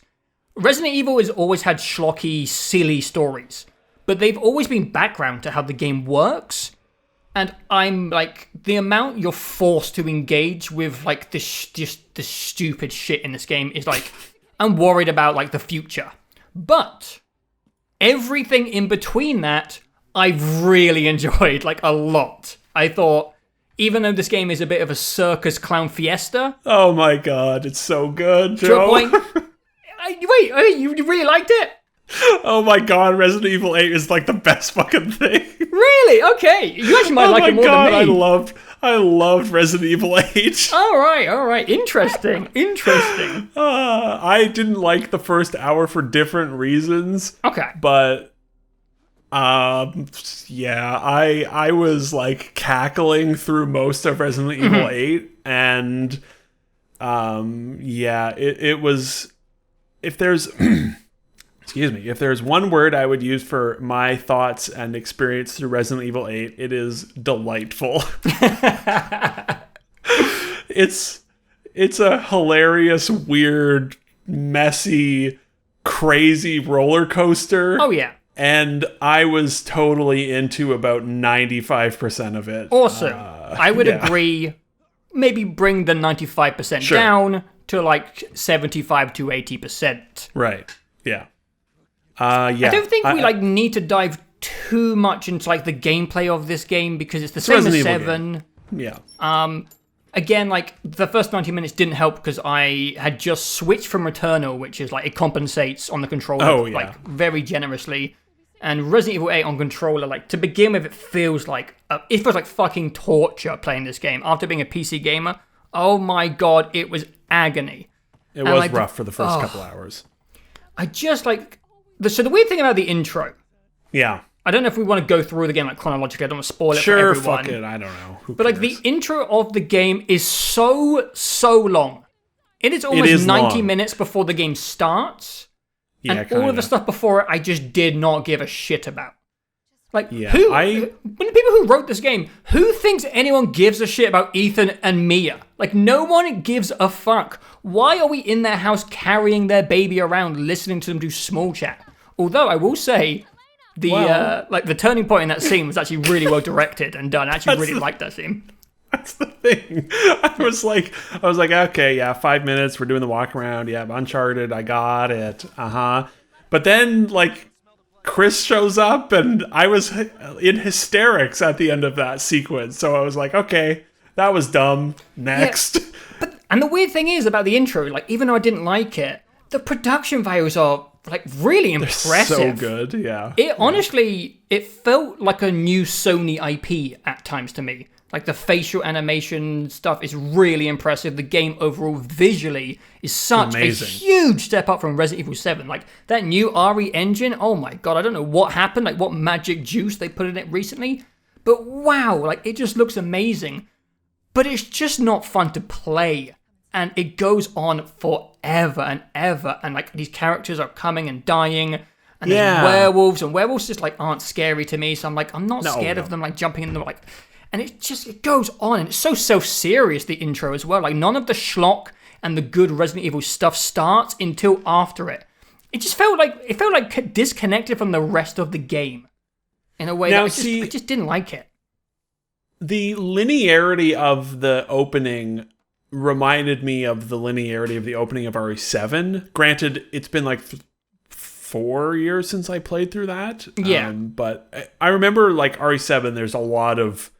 felt like at least a lot of like we're cutscene and here's like Mia 30 minutes. It ends at the dinner table. So maybe it's shorter than that. Yeah. I would say for me the game, I was like, all right, I'm in. Once you open the castle gates and go to the castle, from there on, like it's still in a bit of a linear like cinematic thing for maybe another 20 minutes once you get into the castle and they introduce those characters in that setting. But yeah, the first hour is weird because I think.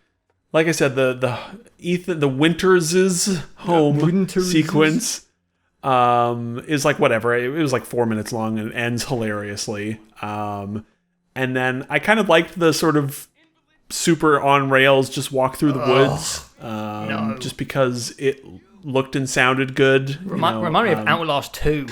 It was, yeah. But then the part about the intro that I really didn't like was... they don't tell you that it's an action game. Right. Like, RE7 becomes an action game, for sure. Like, every Resident Evil game, every survival horror game ever made, the last third is an action game. It's all, like, and that's part of the appeal, I think. But this... Resident Evil 8 is an action game from pretty much the start of the game. Yeah. And the game does a very bad job of explaining that to you, especially coming from RE7. And so the part that I really didn't like about the beginning of that game is the werewolf combat stuff. Because yeah, it sucks. The part where you like go out the back door of that house and the boys are on the roof, and they stand up, which is a good there's some good little visual, like, creepy moments. The animation on the werewolves is really impressive stuff. Yeah. They look amazing. But from that point until the cutscenes start, there's like a 10-minute survive the Lycan attack sequence. Mm-hmm. And that part is just really poorly put together. Yeah. Because it doesn't tell you at all what you're supposed to do. I died on that sequence, and we're talking 15 minutes into a brand new game. I died 3 times in a row on that sequence. Ooh, yeah, that sucks. And I almost stopped playing for the night because I thought I had to go somewhere and survive and hide, right? Because it's the first 20 minutes of a Resident Evil game. And so I was running around like looking for, the lights, right? Of being like, come and hide here. And I'm running around. I'm like, where am I? What the fuck? What am I? Oh, I'm dead. And then I try it again. And I'm like, try that again and explore the other part. I'm dead again. And then the third time I'm like, am I supposed to shoot all these guys? Like I have like 7 bullets. What's going on here? It's really weirdly designed because there's too many enemies to fight, but the area isn't designed like you're supposed to survive in it because it's full of dead ends. Right. Like whenever you try and move around, you just end up in a corner, and it's like this awkward thing where like there's 2 werewolves. You're like, can I like get and then you past? Just like push past them and get hit like 4 times. And then you find another dead end, and it's like, am I just like, what is going on here? Yeah. So if you don't know, that's how Resident Evil 4 starts, where you're in a village. Oh, really? And you're being bum rushed by an excessive amount of enemies, and you've got to survive until like a bell rings. Right, and that's the exact same here. Yeah, but it just flows better. There's less like visual noise in the old games. You can kind of see where you're supposed to go. Yeah, well, they just didn't pull it off in this game. No, not at all. And so that first impression is rough because, and then they like weirdly, and so I ended up fighting. I killed like 10 or 15 of those things somehow. I don't know how I managed to do it, but I did it. And it turns out it's just a timer. Like you just run around for like 3 minutes or something. I'm pretty sure. And then it weirdly like teleports you across the map towards the gate so that those animations can happen. And then they all show up and there's like a giant big Chungus lichen, and then they're riding horses, and I'm like, this is what the fuck? Huh? And then the next part, you go into the fields there, and you have to like open the gate for the girl and her dad, right, to the house. That whole point was so pointless. What the hell was the point of that? And that part as well, they spawn a lot of zombies in, and in your playthrough, you found the like lip that you climb over and to get behind the gate, right, over the fence and open the gate. And I didn't find that for like 5 minutes, and they just spawned like 20 lichens in there as well. Yeah. And so I'm like, again, I'm running around like a chicken with its head cut off, being like, where am I going? Am I supposed to be shooting all these things? I thought this was a survival horror game. And so that part of the intro for me was not fun at all. Like it was a bad first impression, and I have pretty much seen everyone say that about the first hour of this game, of just being like, it's kind of a mess. It feels like stitched together cut content, where it's like, were they like a DLC? Yeah, it's like, were they doing did they have something else planned for the village and like for the characters and the intro and all that, and then they were like, I don't know, we got to retool this whole intro, and they use the parts of it because, like, all the characters you meet are irrelevant. I really hated the scene in the house, and because there's like a drunk guy being like abusive to it's like super off-putting, and like it's not fun. And I feel like Resident Evil 7, while disturbing and sickly, always treaded the line of fun, like sickly fun, and that's why I play Resident Evil 8. And also, spoilers, the rest of the game is really, really fun and tongue-in-cheek and goofy. So like the intro feels like, it just feels so different to the rest of the game and the whole tone of the franchise. It was just, I don't know, it was weird. It was weird. The first hour is bad. But then, rest, it gets, From there on, I had a fantastic time right through to the end. We'll talk more specifically about a bunch of things, I'm sure, but like broadly speaking, Resident Evil games, there's always a portion somewhere in the game where it sort of loses me. RE2, it was the sewer section. That part just sucks. RE3, there is no part. RE3, there is a sewer section as well. And RE7, sort of once you leave like the homestead area and you go out onto the boat and then into the caves. The boat is a bit of a weird one, yeah. Yeah, it sort of loses me. But once the game, stopped being so fucking up its own ass for the first 45 minutes, I just, like, right through to the end was having a fantastic time. I don't think that there's a part... There's not like the sewer level section in this game, right? There, maybe the weakest level is the Fishman level, but like I really it's like short. the Fishman level. Yeah, it's short, it's dumb, and it's not bad. It's just maybe not quite as good as all the other sort of vignettes. Say, I think it might be optional, I don't know, but like the giant werewolf area, it's just like a building full of werewolves, and then you kill the guy with the big hammer, the werewolf guy. Did you do it? The cannibal? Yes. By the cannibal place, you take a right, and you go up there, and it's just like a whole area full of werewolves, and then you kill the giant werewolf daddy. Yeah, that's the stronghold. That's that's part of the main story, I'm pretty sure. Yeah, like that was the only area to me where it just felt like a bit nothing. It was just combat.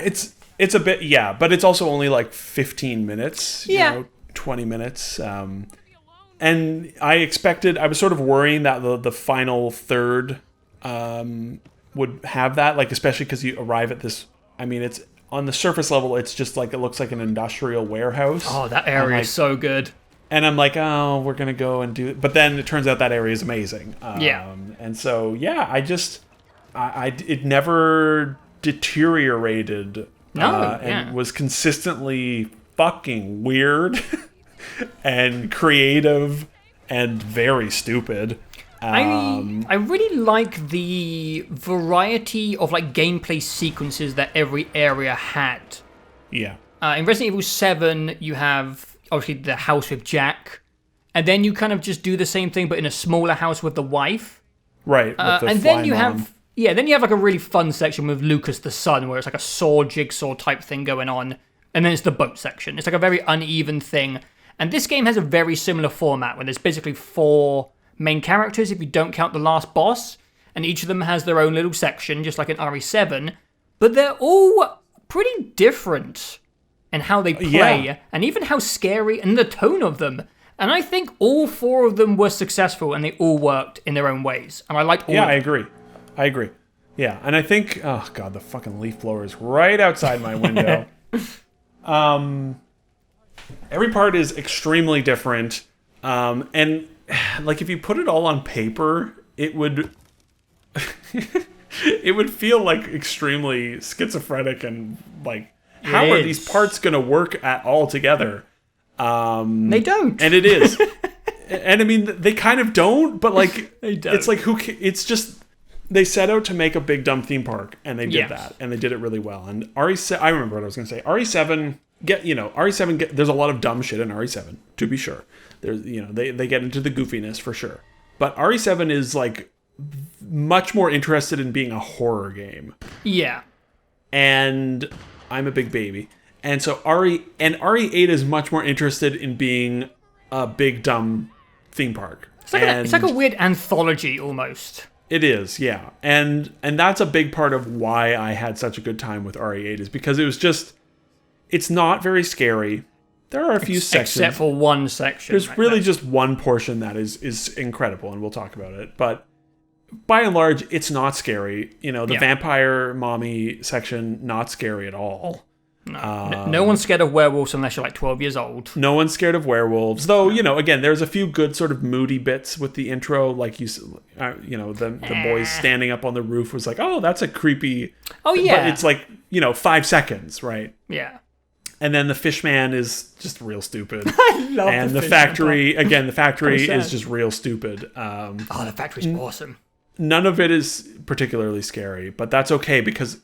I saw someone say before release that it was like RE8 wants you to have a good time. Yeah. And it totally does. Like, you get so much ammo, so many materials, so much money. Like, you don't have to worry about missing anything. You might sometimes think, how do I get to this area? But you always, it's a linear ass game, and you just have a good friggin' time going through it all. And I had a very good time going through it all.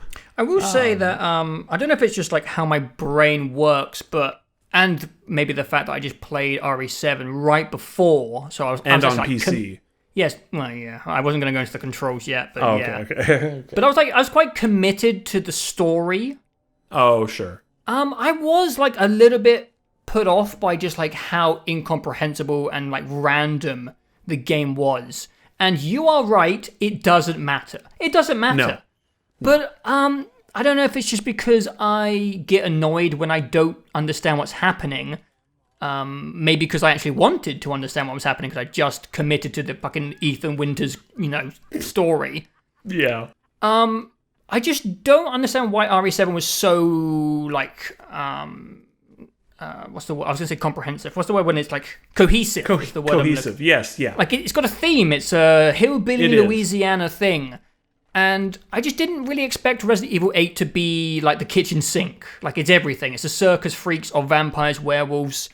I thought, yeah. I don't know if it needed to be that way. I just found it a bit odd. It is a bit odd, but also that's a big part of the appeal to me, I think. If you can shake it off and be like, whatever, and go with it, that's how obviously you're going to have a blast. But because I come off RE7, I was on board with the story, and I knew about the Mai Tai site or whatever, the mold. Right. I was like, I was like reading the documents. I was like, how does the metamycite? How does this make sense? How is there a floating doll? And it bothered doesn't. me. It distracted me and it bothered me. That's all. I'll say. Fair. I totally get that. Yeah. And then when you get to the end, it like tries to explain like why it makes sense, and it's like it's so phoned in. It's like she's actually not a vampire. She just needs to drink humans. It's like shut the fuck up, it's man. so dumb. It would have been. They should have just said no. She's a vampire. Like I don't know. Resident Evil just has vampires and magical dolls now. Fuck it. I don't know. It like felt like the last Resident Evil game. Like they're like, here's every horror theme it kind of could be, honestly. Let's scoop it into. It was just weird. It was just. It was distractingly weird to me. As a sequel to 7, if it was on its own, then maybe it would have been less distracting. Sure, yeah. I think part of it is also weird because the marketing made it seem like it was going to be werewolves and vampires. Yeah. For the whole game, and it's not. That's the first 2 hours, 3 hours, right? And then it's fucking four other Magneto things. And. Fucking Magneto shows up and mind-controlled freak doll and... I like his performance. I like that guy a lot. I like all the performances he's good. except for, we'll get to it. You don't like Ethan? I don't know. Ethan Winters fucking sucks, dude. Ethan sucks so much, and I love him. No, you don't. No one likes Ethan Winters, man. He's so useless. He's so dumb. I hate that guy, man. Ethan cracks me up all the way through. He's just so I do. Anyways. I mean, he's worth being there just for the mutilation of his hands. That is worth it. Oh my god, that's so funny. That might be the best running gag in any video game I've ever seen.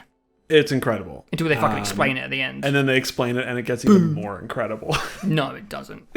I just wanted it to be random. Should we, talk about the sections of this game? I think this game's been heavily played and watched, and this video is going to go out in a month, so I think so, yeah. Yeah, I mean, it's not going to be super spoilery. Nah. I just want to say, there are, I mean, maybe not so much for the fish part, but, there are notes and thoughts I have on each of the sections, I would say. Shoot away. And, the first section really is the castle. And it's fairly lengthy. It's probably, 2 hours if you are thorough. Yeah. I would say it's the location you spend the most time in. It's a very RE7 section, like the Baker House. Yeah. And I really like that whole section for the most part. Yeah, me too. It's very Resident Evil. Some good sort of classical Resident Evil inspiration as well with the mansion, the sort of the Gothic architecture everywhere. Like that, I mean, it looks amazing. The art direction across the board is amazing, but they're on fire in the castle. It's just a lot of nice cherry wood and ivory everywhere, and it looks really good. I feel like it's gonna be I'm just gonna say all the things I didn't like, and I'm gonna sound like I'm shitting all over the game, but I'm not. Say it. Join me. I think it's weird that they made the vampire mommy be Mr. X again. Yeah. I don't know why they keep coming back to the Mr. X thing. People like it, I guess. Mr. X in RE2 was fine. Yeah. People, and I remember when we talked about RE2, people acted like he was the scariest thing ever put in a video game, and he's not. And it's not a difficult or a scary mechanic either. No, she never caught me ever. No, never. And also, so Mr. X is well done and adds some fun, shit, he's in the room, get out of the way, zombies, it adds some fun stress, but he's not scary. especially when he realized you shoot him like 4 times in the head and he takes a knee. Yeah. But Mr. X was effective. It worked for that environment. He's a cool enemy design. He's got a fun little top hat that you can shoot off. And he's got good music. There's sort of like a good like droning sort of thumpy music when he's chasing you. His footsteps are good. His footsteps are very good. And then RE3 Nemesis is, whatever. I thought it was weird that they brought that back again for here, because it just doesn't really add anything to that section. Like she never, I never died to her once. She never got in the way either. No, she's not that frequent. And she's not scary. No, she's not. Most people are sexually attracted to her. No one's scared of her. And I mean, like, so it's like, ooh, don't. I remember when there was that amazing video, tweet a couple months ago of like, oh no, I'm getting chased by the vampire mom and like deliberately tripping, don't catch me. Ooh, it's like, I love that stuff. It's like no one doesn't want to get caught, right? It's like it's so weird. And then it's a very specific note, but her music, the music they play when she's chasing you is like generic stock music. There's a specific few stock like scary music sound effects that everyone uses in everything, and I won't seek it out or show you or let you hear it because it'll ruin everything for you. But it's like it's one of those things, where once you hear it, because I don't know it yet. Yeah, and I hear it. They use it in that, and I'm like, what is this? Is this like a B movie? Like what? Come on, this is. Anyways, that's the one negative I have of that section. And also I thought it was. Like the vampire section comes and goes and is gone. And I thought it was weird how throwaway the daughters were. Yes, I thought it was weird how throwaway all the mom and the daughters were because of the marketing. Because the marketing caught, the mom became popular on Twitter, and so all the marketing leaned into them. And the reality is they are like a 90-minute. They're in there for 90 minutes and then they're gone. Yeah. And I was surprised and maybe even a little disappointed by it because they're sort of fun. It is fun. And when you don't know that, it feels quite like rapid, that section. It's like, boom, boom, you killed one vampire, 2 rooms down, you killed another vampire. It's like, whoa, whoa. It's a little strange, but that's pretty much purely because of marketing. If I hadn't seen any trailers from the game, I wouldn't have thought about it at all. I like that section quite a bit. Yeah, me too. I like the roof section with the gargoyles. That looked awesome. Right. Yeah, the roof section. Yeah. And the weird, like, mosquito boys. Yeah. Were there gargoyles? Well, I just called them gargoyles. So they were... Okay. I was the robed guys with wings. Yeah. They were hard to shoot, though. Fuck. Yeah, especially if you run out of sniper bullets. Jesus Christ. They skittered about quite a lot. Everything's quite hard to hit in this game, but also I'm bad at controller. I got better near the end. I acclimatized. Yeah. I really like that section as a whole. Yeah, me too. I don't have a lot to say about it, like on the positive, because it's just like classic Resident Evil stuff. There's locked doors, you're looping around, you're getting new items, little puzzles, lots of things to loot and find, and I like the shoot the bell puzzle. That was cute. That was fun. That fucking last one took so long for me to find. Yeah. Out the window, yeah. The only puzzle I didn't like when it was like the blood pool room, and I was like, no, like this doesn't make any sense, man. I'm reading this. It was a little weird. I got through it, but I got through it, in decent time. But yeah, it's just I don't like those types of puzzles in anything. It's like those types and move the block, shift all the blocks around. I hate that shit. Thankfully, there's none of that in here. I like the light puzzles, with fire lighting things up. There's a couple very of those. Like Zelda type thing. Right, yeah. And just the art design throughout that whole castle is so good, and there's some sort getting of his fun... hand chopped off. Oh my god, that part was incredible. That might be my favorite part of the entire game. That was an amazing moment. Yeah, it's so just good. Hilarious. Just hilarious. That goof when he glues it back on is amazing. Because they so know funny. what they're doing. I love it. Yeah, it's such a good moment. It's so funny. Like, especially because I asked you, like, the day before, I was like, doesn't Ethan get his hand chopped off in the first game and, stapled back on? I'm like, how is it functioning? And Well, I mean, there's an answer to that, but also they lean into that gag. Yeah, they really do. It's so good. Funny. It's so funny. I want to see a montage of every time his hands are like desecrated. I bet it's like 14 minutes long. It's probably quite a bit. It's a great goof. I love it. It's so funny, yeah. And I liked the sort of, there's some good lore, decent sort of lore in there of like the weird, people being sent into the cellar and being turned into quote unquote wine. Yeah. And I like the cellar where it's all just blood everywhere. And it was good stuff. That was a good, fun Resident Evil chunk of Resident Evil 8. Yeah, for sure.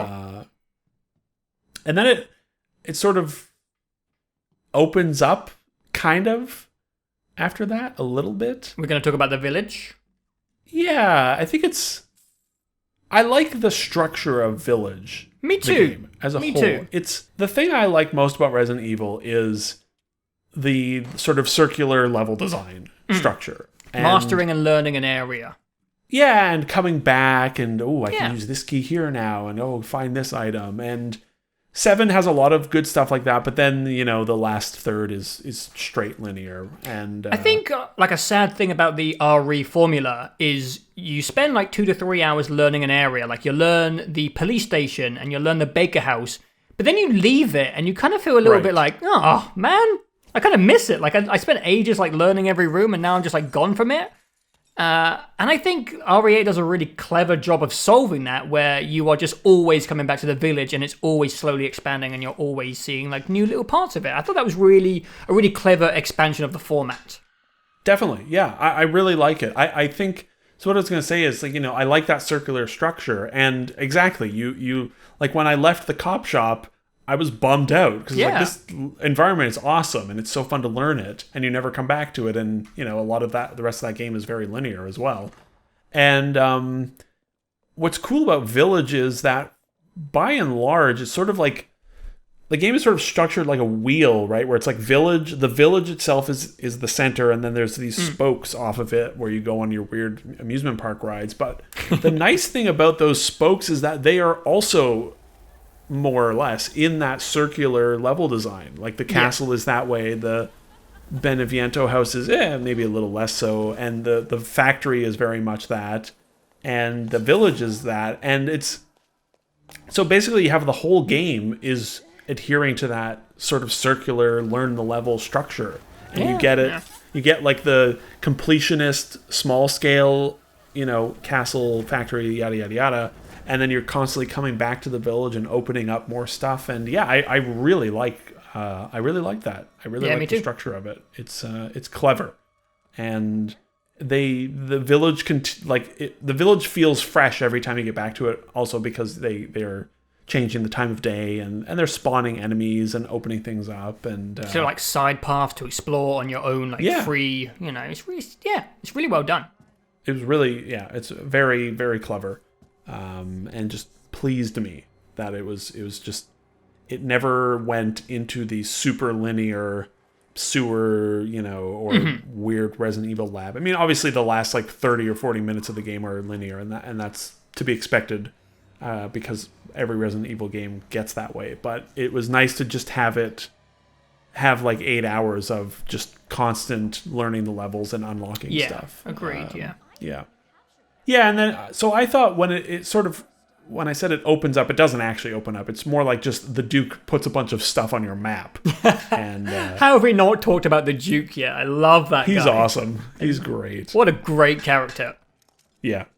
I hope they bring him back. Like, I don't know how they will. I hope so. I don't know how it's going to work. They'll probably find a way. Yeah, find a way. Yeah, he's great. He's a fun character.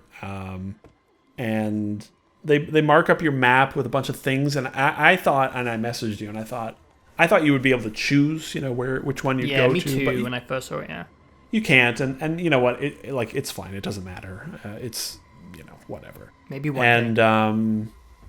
And so then you go into the House Beneviento, which has definitely become the like famous section of the game. I would say. Hell yeah.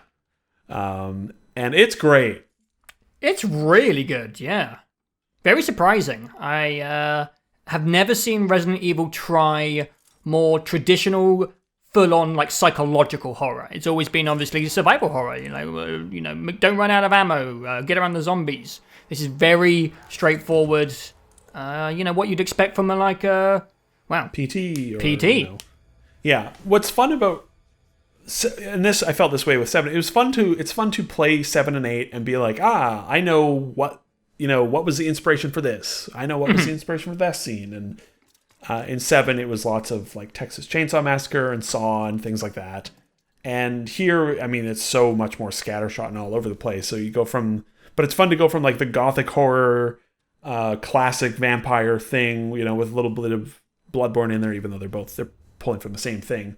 Yeah. And then you go into the full section where it's like, yes, PT is a thing and is very influential. And the thing that works so well about that section is that it's in a game that is almost unrelentingly nonstop crazy. The benefit that section goes quiet. It's really slow and patient. It's like 30 minutes.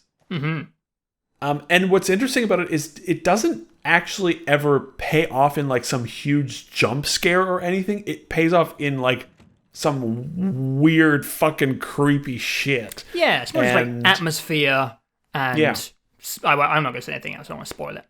No, yeah, we should avoid saying too much about it, but it's really good. It really is good, yeah. You pointed out and the like fake hiding spots as well. And that's great. Just good like tension, good psychological manipulation. You're just worried that entire time.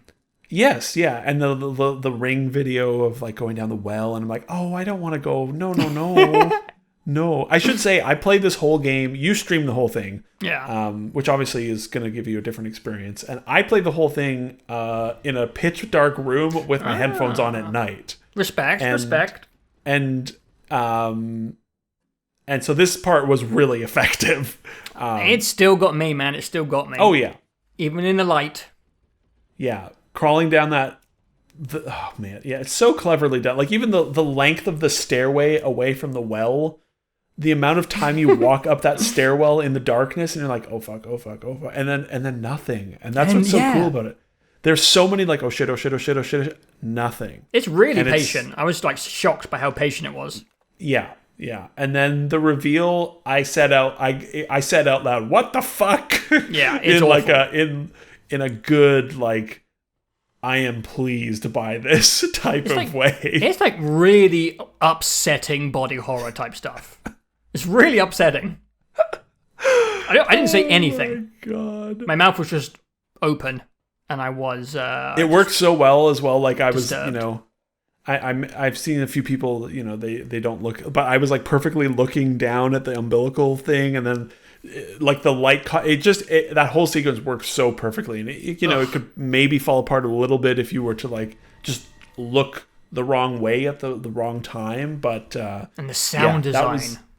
The sound design on it is really cool. It's like all coming through a baby monitor, right? Like it's sort of electronic. Really cool. Really good stuff. Oh, what a fucking weird, creepy section. And it makes no sense. No, I didn't really know what was happening for this entire game. I have no idea what happened. But who cares? It was fun. It was a cool, fun section. And then they counteract this long, slow, creepy ass section with a completely fucking dumb fish monster section, and it's so stupid. I feel really sad for that guy. Yeah, the poor guy. I feel really sad. Ethan Winters is like, he died how he lived. Disgusting. I was like, fuck off, Ethan. Like, come on, man. Where's your empathy? This poor guy just wants to make his mum happy. Ethan sucks. It's so I funny. hate that guy. I was really sad for that fish boy. Oh my God. I really liked his section. There's not much to say about the fish section. It's pretty straightforward. It's pretty short, but kind of reminded me a bit of a Metro when it comes to the environmental stuff. Oh, definitely visually, yeah, for sure. Well, and even the giant fish monster. There's a weird giant fish monster in the beginning of Metro Exodus. Oh yeah. And that part is like, it's fine. It's fun. It's a good counter. I like the boss fight when he's raining acid from the sky. Yeah, he's like barfing everywhere. Yeah, that was good.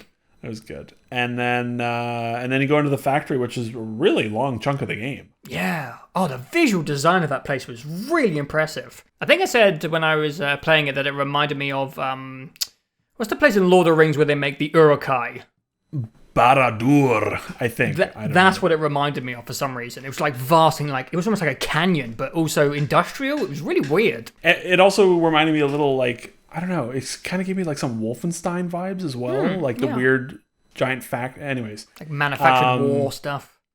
Yeah, and the castle and the factory are the two like big chunky Resident Evil sections of the game, where it's a lot of looping around and unlocking things, and it's great. I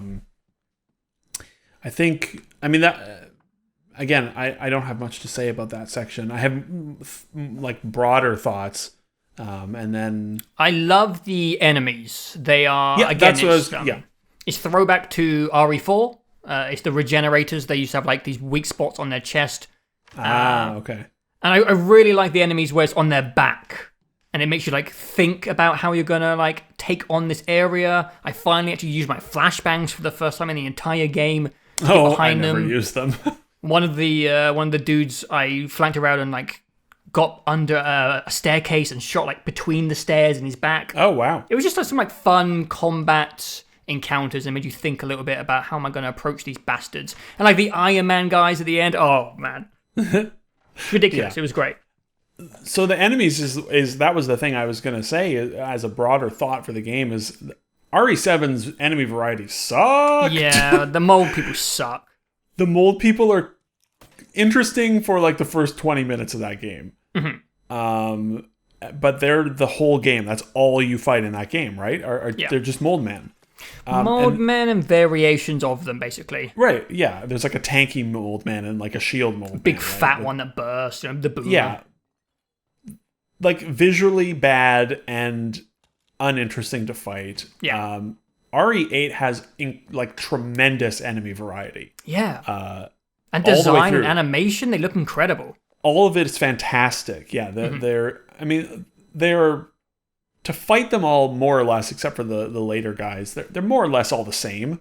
They sort of shamble about and and happen to like trip over themselves right when you're about to shoot them in the head and you miss, which I do enjoy that. That's all the modern games have been really good at that. Even 2 and 3 with the zombies, I feel like they know right when you're going to pull the trigger, and they always shamble right when you're going to shoot them. But sidestep. But yeah, the variety, the visual design, the animation work, it's just great stuff. There's probably like 3 or 4 like basically factions of enemies in the game, and they're all really good. The werewolves are also like they're really adaptive. Like if you're on a roof, they just like sprint up there. They jump up there. If they climb through windows, and they are just coming after you. I was really impressed by that stuff. Yeah, and this is something that weirdly like I remember from the first Rage. Where how do you remember that game? I don't know. The enemies like I just remember it being a visually interesting thing that I hadn't seen before. In Rage and very much with the werewolves here, they sort of like get low and like dodgy with their running in a way that you don't see enemies do in video games. They sort of get like squat down really low, and they move like a person would move if they wanted to dodge shit coming at them, right? Instead of just like walking at you in a straight line. Yeah. The werewolves are really good at that in this.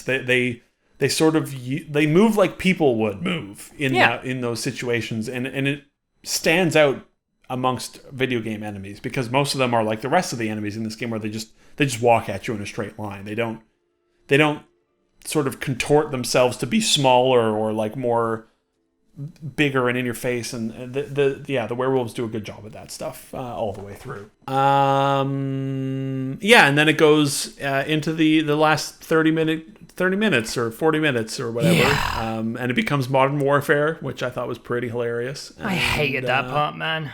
I was just sort of cackling all the way to the credits. I hated like the airstrike stuff where you're trying to like airstrike something and you're getting hit by these zombies. I just thought it was obnoxious and annoying.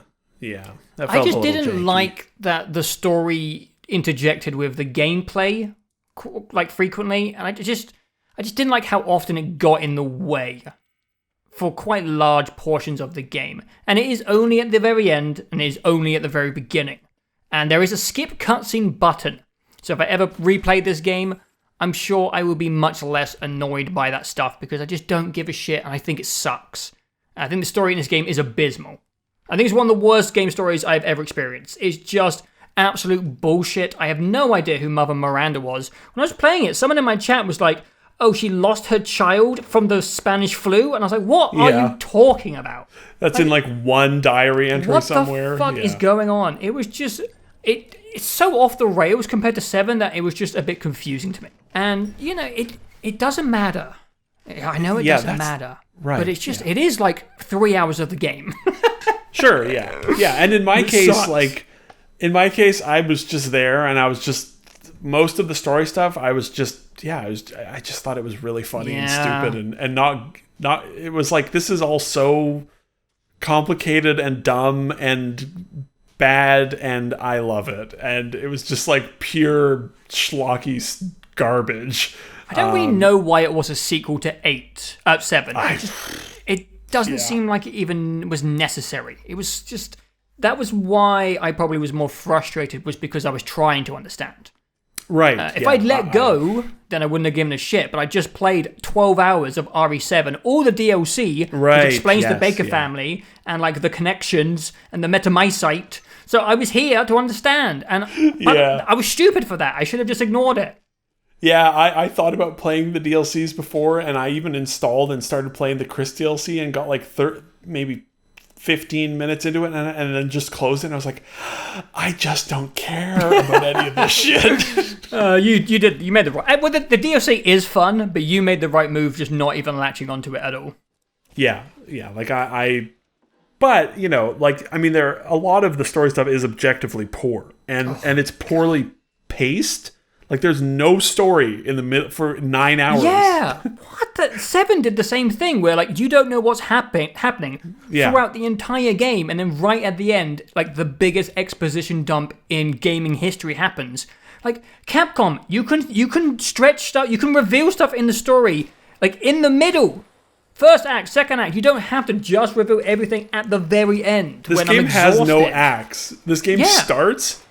8 hours pass and then it ends. Yeah. Oh god. Again, it's my fault. I shouldn't have been invested. I'm the idiot.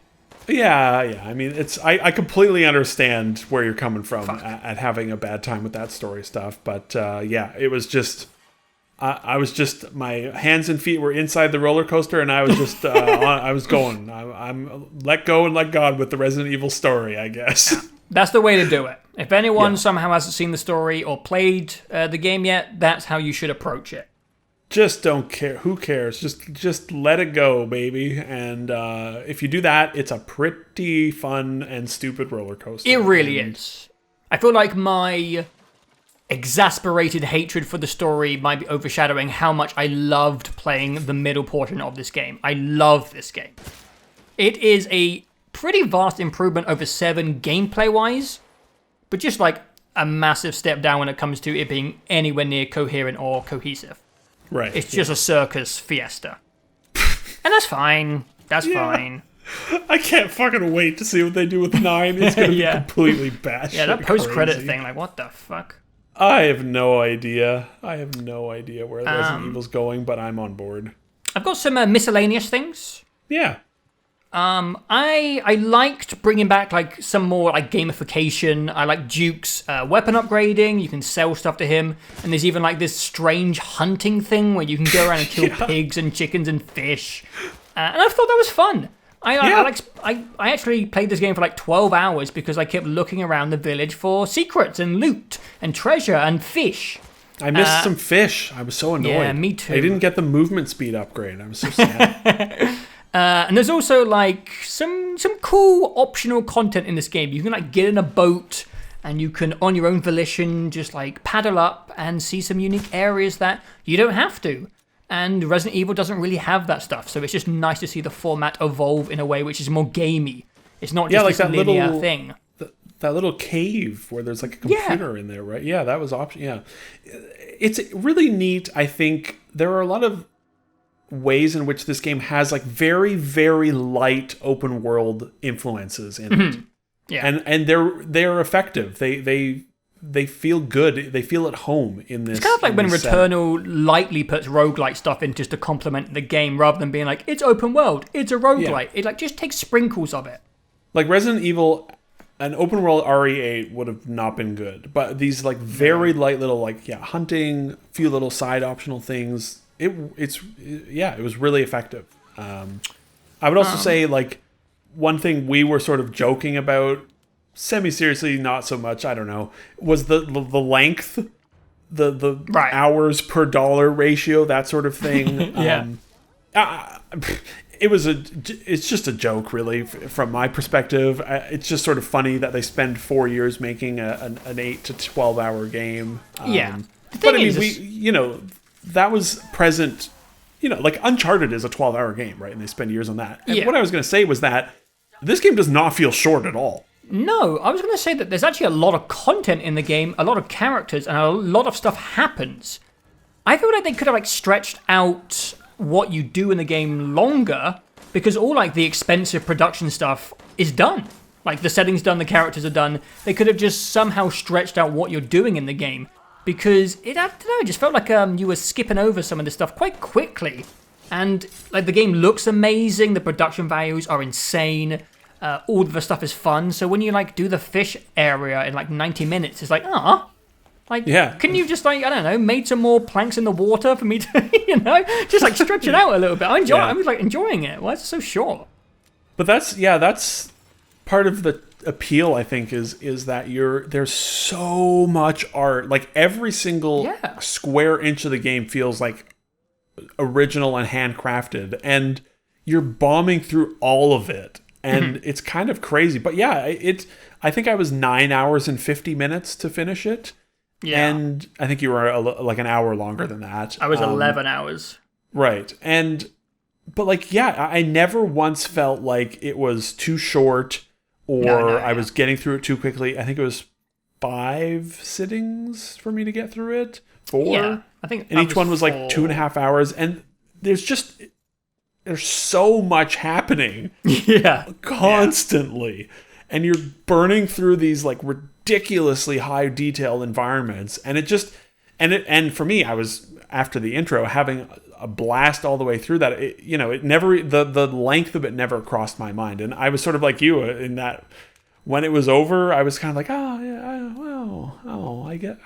could have, I'd go for another, but for sure. But also it lasted exactly the right amount of time. When a game ends in a way that when you're done with it, you're like, that was super satisfying. I would have gone for more of that. That's a good thing. I don't want things to overstay their welcome, but it is worth bringing up in relation to RE3, which was what we talked about last year, which it still feels like a scam. I mean, that game is still full price, $80 in Canada. And I mean, I think my clear time of it was like 3 hours and 15 minutes. Yeah, it's a joke. And so it was nice to and RE7 was the same thing. It was a nice 8-hour, 10-hour thing, and felt substantial while still being linear and digestible, which is nice. Yeah. Again, I have just a couple of miscellaneous things, and I think I've probably said my piece. Again, we haven't talked about the gameplay much because Resident Evil is, it's a survival game. It's supposed to, there's no auto aim on controller. It's supposed to feel difficult to hit enemies. Yeah. And I actually did appreciate that. I don't know if you noticed, but the hitboxes are pretty generous. Like, I'm definitely missing some of these heads, and it's just like, it's giving it to me. Yeah. I don't know if the enemies needed to be so bullet spongy. Yeah. It just felt a bit odd when I'm hitting like this little golem at the bottom of a castle dungeon 8 times in the head. I know like the game gives you like plenty of ammo, but it just made everything feel not very impactful.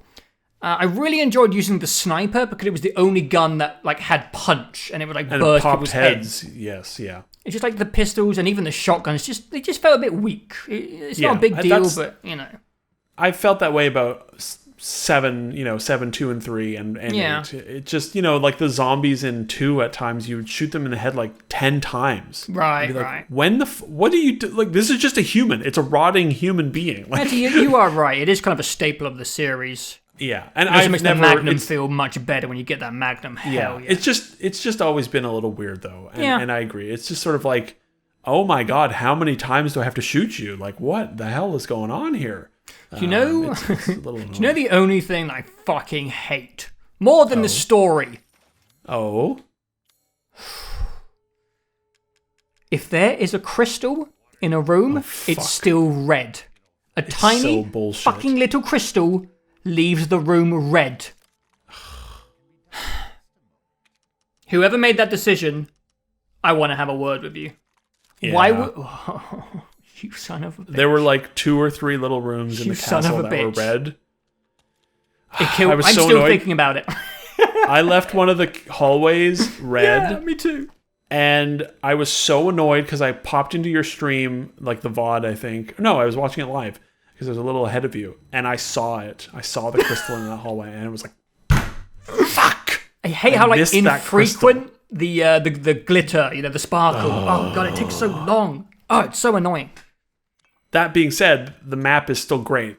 The 2 map being introduced into the whole series has been fantastic. And I know I was being like a little bit, I was exaggerating a little bit, but I do genuinely think it was kind of obnoxious game design because everyone's walking around these rooms that are empty and have no loot except for a tiny crystal because it's red on the map. I've watched streams, everyone's doing it. Yeah, I agree. Just have the crystals be like a bonus little, I found this, Yeah, because they're not worth a lot of money either. No, it's like $500 or something. In the grand scheme, yeah. 500 lei. It was very annoying to have that. Yep. Yeah, I completely agree. But apart from that, honestly, like, my criticisms are mostly isolated, like, as I said, the first 90 minutes and the last 90 minutes. Like, the middle chunk, I'm pretty much on board. I'm a little bit, like, trying to understand the story pissed me off. Yeah. But apart from that, the middle part, I love the ride. I love the franchise. And I think 7 and 8 are maybe my favorites so far because they just go so bold with the personality. Like, the characters in this game are really good. And the Bakers were amazing as well. Like, 7 and 8 have just had unforgettable, amazing characters. Great performances from whoever does them. They're just great. They're great fun.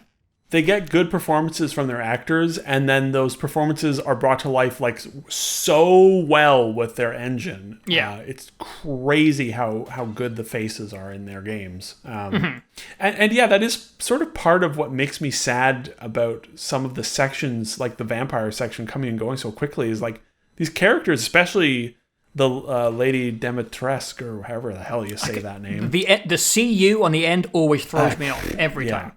She's really good. Like, the performance is good. The character is interesting. Same with Heisenberg. He's interesting. The characters are interesting outside of the intro characters who just show up and then die immediately. And Ethan and Mia, they just... Ethan is just so bad, it just cracks me up all the way through. He's so serious, and he's such an asshole to everyone. And it's like, Jesus Christ, Ethan, just fucking take a chill pill, dude. Like, holy shit. But his hands getting chopped off makes up for it. I'll forgive it. So funny. Oh, God, that gag is so funny. It is great. I was curious, we I don't know if you wanted to bring it up, but it was the controller part of the game. It was a big letdown after Returnal, but that might be unfair because Returnal is so exceptional at it. I found some of the trigger resistance to be maybe a little too dramatic. Like, the sniper is so heavy. Like, I'm gonna break my trigger here. Like, Jesus Christ, relax. I just don't really think the resistance on the aiming makes sense or feels good for first-person shooters. Yeah, maybe that's what was throwing me off. It just, aiming is aiming. Like, I get it if it's on the trigger, right? Because a gun trigger has resistance. The logic of it. It just doesn't make any sense that why is it hard to aim the sniper and the shotgun? Right, it just didn't really add anything. I didn't even think about that. Because the entire time I was like, this doesn't feel good. But usually resistance, even in Astro with the bow, in Astro Playroom, it felt good. So I was a bit confused, like, why did it feel bad? That's why I was like, maybe it was too much, but you're right. It's because it's aiming. Yeah, and to my understanding, I think Call of Duty does the same thing with the guns, where the aiming trigger has variable resistances on it, and it just doesn't make any sense to me.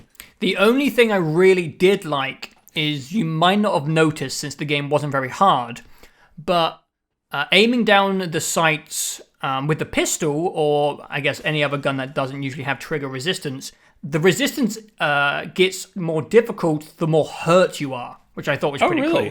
I only noticed it in the factory. I was trying to aim with the pistol, and there was like a lot of resistance, and I didn't realize that my health was on red. I was like, "Oh, that's cool." See, that's cool.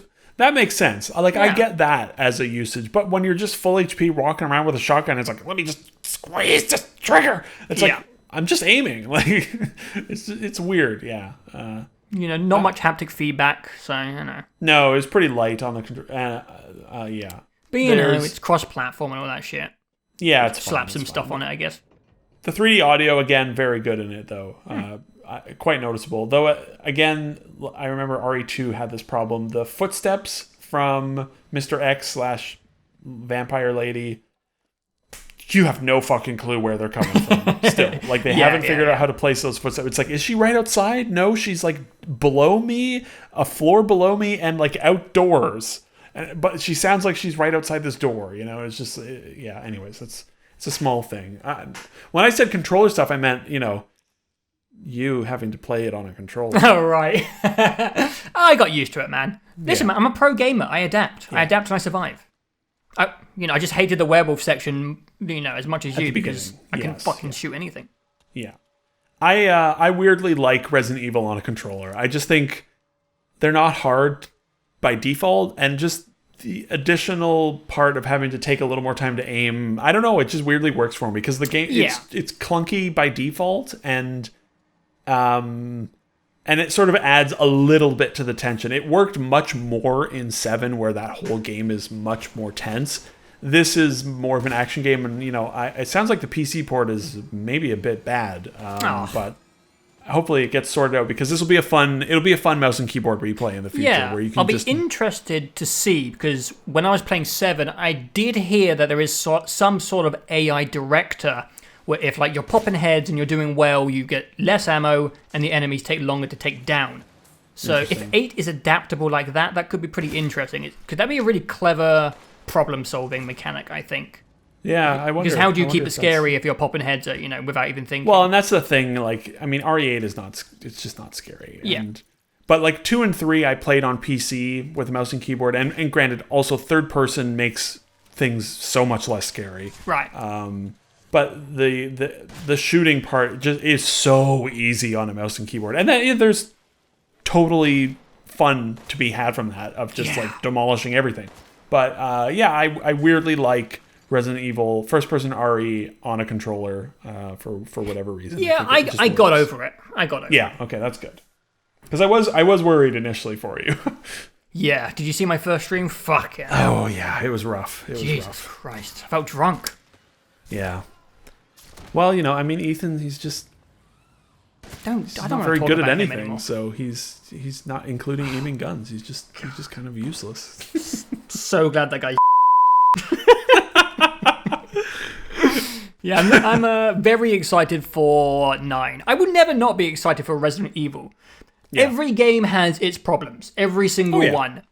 But they always have their pros and their amazing moments that you don't forget. I'm the excited Baker House to see. Was amazing. You go ahead. I'm excited to see what they do with the 4 remake. Because I haven't played 4, and people fucking love that game, and I don't get it. But I do more understand now the appeal of a schlocky, action-heavy Resident Evil game, because I was introduced with 7, and 2 is also very similarly paced to 7, and then 3 was much more schlocky action, but the price was so bad that I still can't wrap my head around whether or not I even like RE3. I should really replay it, and yeah, me too. Now that that's settled down, but 8 was definite proof to me of okay, when the schlock is done well and the action is done well, it's pretty fun, and that's part of the problem with 4 is I don't want to go and replay or play 4 of old because like tank controls in 2020 or I mean come on. What I'll say is like the whole of 4, so the whole of 8 was inspired by Resident Evil 4. Right. There's a reason why everyone loves Resident Evil 4. Resident Evil 4 is really good. It is exactly like 8, except you don't have that little village you go back to. It's just a constant. A little more theme park. cohesive as well. There's a big fish in Resident Evil 4. Oh, good. Got the same enemies from the factory section. There's a big fucking troll in it. It's just 4 is mental. It's absolutely mental. There's big trolls in RE8. 2 of them. Yes, that is true. They take 7 trillion bullets to kill. Yep. But yeah, 4 is very, very similar to 8 in a lot of ways. But it's longer and it's more cohesive. It's just better. 4's better. I look forward to seeing what they do with 4, and then 9 in like 4 years will be a riot. Whatever they do is going to be fucking ridiculous. So yeah, how are they going to keep up their annual releases from here on out? I don't know. 4 is probably next year. Maybe it's like next fall. It's a long game. And 4 might be next fall, right? So it's like a year and a half between this and the next one. It's like twice as long as 2. Yeah. I don't know. We'll see. I wonder if they will maintain the yearly releases. I hope they remake 6. Oh god, that would be amazing. That game's like 30 hours long. Oh god. Never mind. And yeah, there's also other parts in RE8, but we will never touch them. Yeah, was it Mercenaries or something? Mercenaries, I have no idea what it is. And then there's also that tacked on multiplayer thing, which isn't out yet. I mean, no one cares. Yeah! What is that? I forgot about that. I don't know. They delayed it. It's coming out later this summer. No one gives a shit. They delayed it. The only time anyone's going to play it is when it's connected to a mainline entry. Yeah, no one's... You're like, I'll try it. I don't know why Capcom keeps trying to force multiplayer into the Resident Evil universe. They've tried like 4 times. Yeah. It's always shit. I don't get it. I look forward to us play. We're going to play through 6 at some point this year, I think. Maybe over the summer. That game sounds profoundly stupid. I'm excited. And I look forward to that. So yeah, that should be good. But yeah, I would say, I have played 4 of the Resident Evil games, 7, 2, 3, and 8. And I would say 8 is definitely my favorite of the lot, which I was surprised about. I was sort of like dreading RE8 a little bit because 7 was fucking scary because I'm a big baby. I don't like a lot of horror. Yeah. And I played that game, with the headphones on, and it was a lot. RE7 is a lot to get through if you're a scaredy cat. And so I was sort of dreading RE8, but that was a silly thing. Because, man, it was, like I said, delightful. Just a riot from start to finish. It's hard to tell. I can't tell if I like it more than 7 because I just think 7 is... I just think the Baker family, the house, it's just... I don't know. There's something so magical about that. It's just so horrific and it ties together well. But I do think 8 is a better game. If I liked 7 better, it would be very personal and just like how it came together. 8, I do think, is a much better evolution on how that game plays, how 7 plays. It's a really good game. If you like Resident Evil, you should not miss it at all. No, God, no. Yeah, it's why would you? You're going to get one every 4 years. Yeah. And it's nice to have like a linear action game every now and then, and just something that doesn't take itself seriously. Yeah. Oh God, yeah. It's so stupid. It is so dumb. That's how we should end this section. Yeah. Well, all right. That wraps it up for this time. Jesus Christ, dude. That was almost 3 hours on 2 games. Whoops. I mean, they were interesting chats. Both of the games had a lot going on. They weren't very straightforward. They were both a bit weird and interesting. So, yeah. And we liked them as well, which is nice. Yeah. A bit of change. Wow. A positive one. I don't think we've done overwhelmingly positive talk in quite a while. No, yeah. It's been at least a year. Yeah. March 2020 when it was Doom, Half-Life, and Final Fantasy VII Remake, probably? Yeah, I would say that was probably the last universally positive stuff we've talked about. So, yeah, it's been a year since we liked stuff. Oof. Hopefully, fingers crossed, we can keep that going, maybe? The next one will most likely be just Biomutant and Ratchet and Clank... a Rift Apart. Rift Apart? Yeah, a Rift Apart? Rift Apart. Just sing one Rift, I guess. I'm feeling confident about one of those being positive. Mm-hmm. But we'll see with Biomutant. I'm getting weird Rage 2 vibes, I'm gonna be honest. You know what I mean? Like this like flashy, colorful marketing, but then it's like an open world game made by a small studio, and usually when that happens, the open world isn't really that. I don't know. I don't want to be judgmental. I'm going to remain silent. But yes, we will talk in some fashion about Biomutant and Ratchet, and who knows? There's been a lot of like weird movement around Psychonauts 2 in the last week and a half. You know, it showed up for preload. Like maybe that's just going to surprise drop before we record next time, and there will be 3 games. Who knows? That'd be beautiful. At the very least, Biomutant and then Ratchet and Clank, the last PlayStation 5 game to ever be released. Yeah, the only one that's needed. They're just going to make Ratchet and Clank, and then they're going to say, all right, time for the PS6. Moving on. Oh, that's going to be so good. Oh, God. But apart from that, guys, thank you so much for listening to this long-winded conversation. Hopefully you enjoyed it. A little bit more relevant this time. We actually got this one out in, I think, reasonable time. Yeah, not like... Well, yeah, I mean... The original plan a while ago was that this was only going to come out in weeks and weeks from now. But instead, it's only been like 10 days since Resident Evil 8 came out. Yeah, wow. You could almost listen to this and use it as a recommendation to buy a game and not completely miss out on all the zeitgeist. Yeah, almost. Almost. One day we'll get there. But until then, thank you for listening. If you like these sort of long-winded conversations, we also do a podcast with our friend Ben. That is on, I think, all of the usual suspects, right? Spotify. Yeah. Anywhere podcasts are found, you can find... Well, I lump them all together. This audio gets sent to that feed, but we also do a Defend the Podcast there as well. And that's basically like everything a bit less blockbuster AAA. Everything in between. Yeah. That's where we talk about that stuff. We have some good chats there with our friend Ben. So if you like this, maybe check that out. But apart from that, guys, we will let you go. Until next time.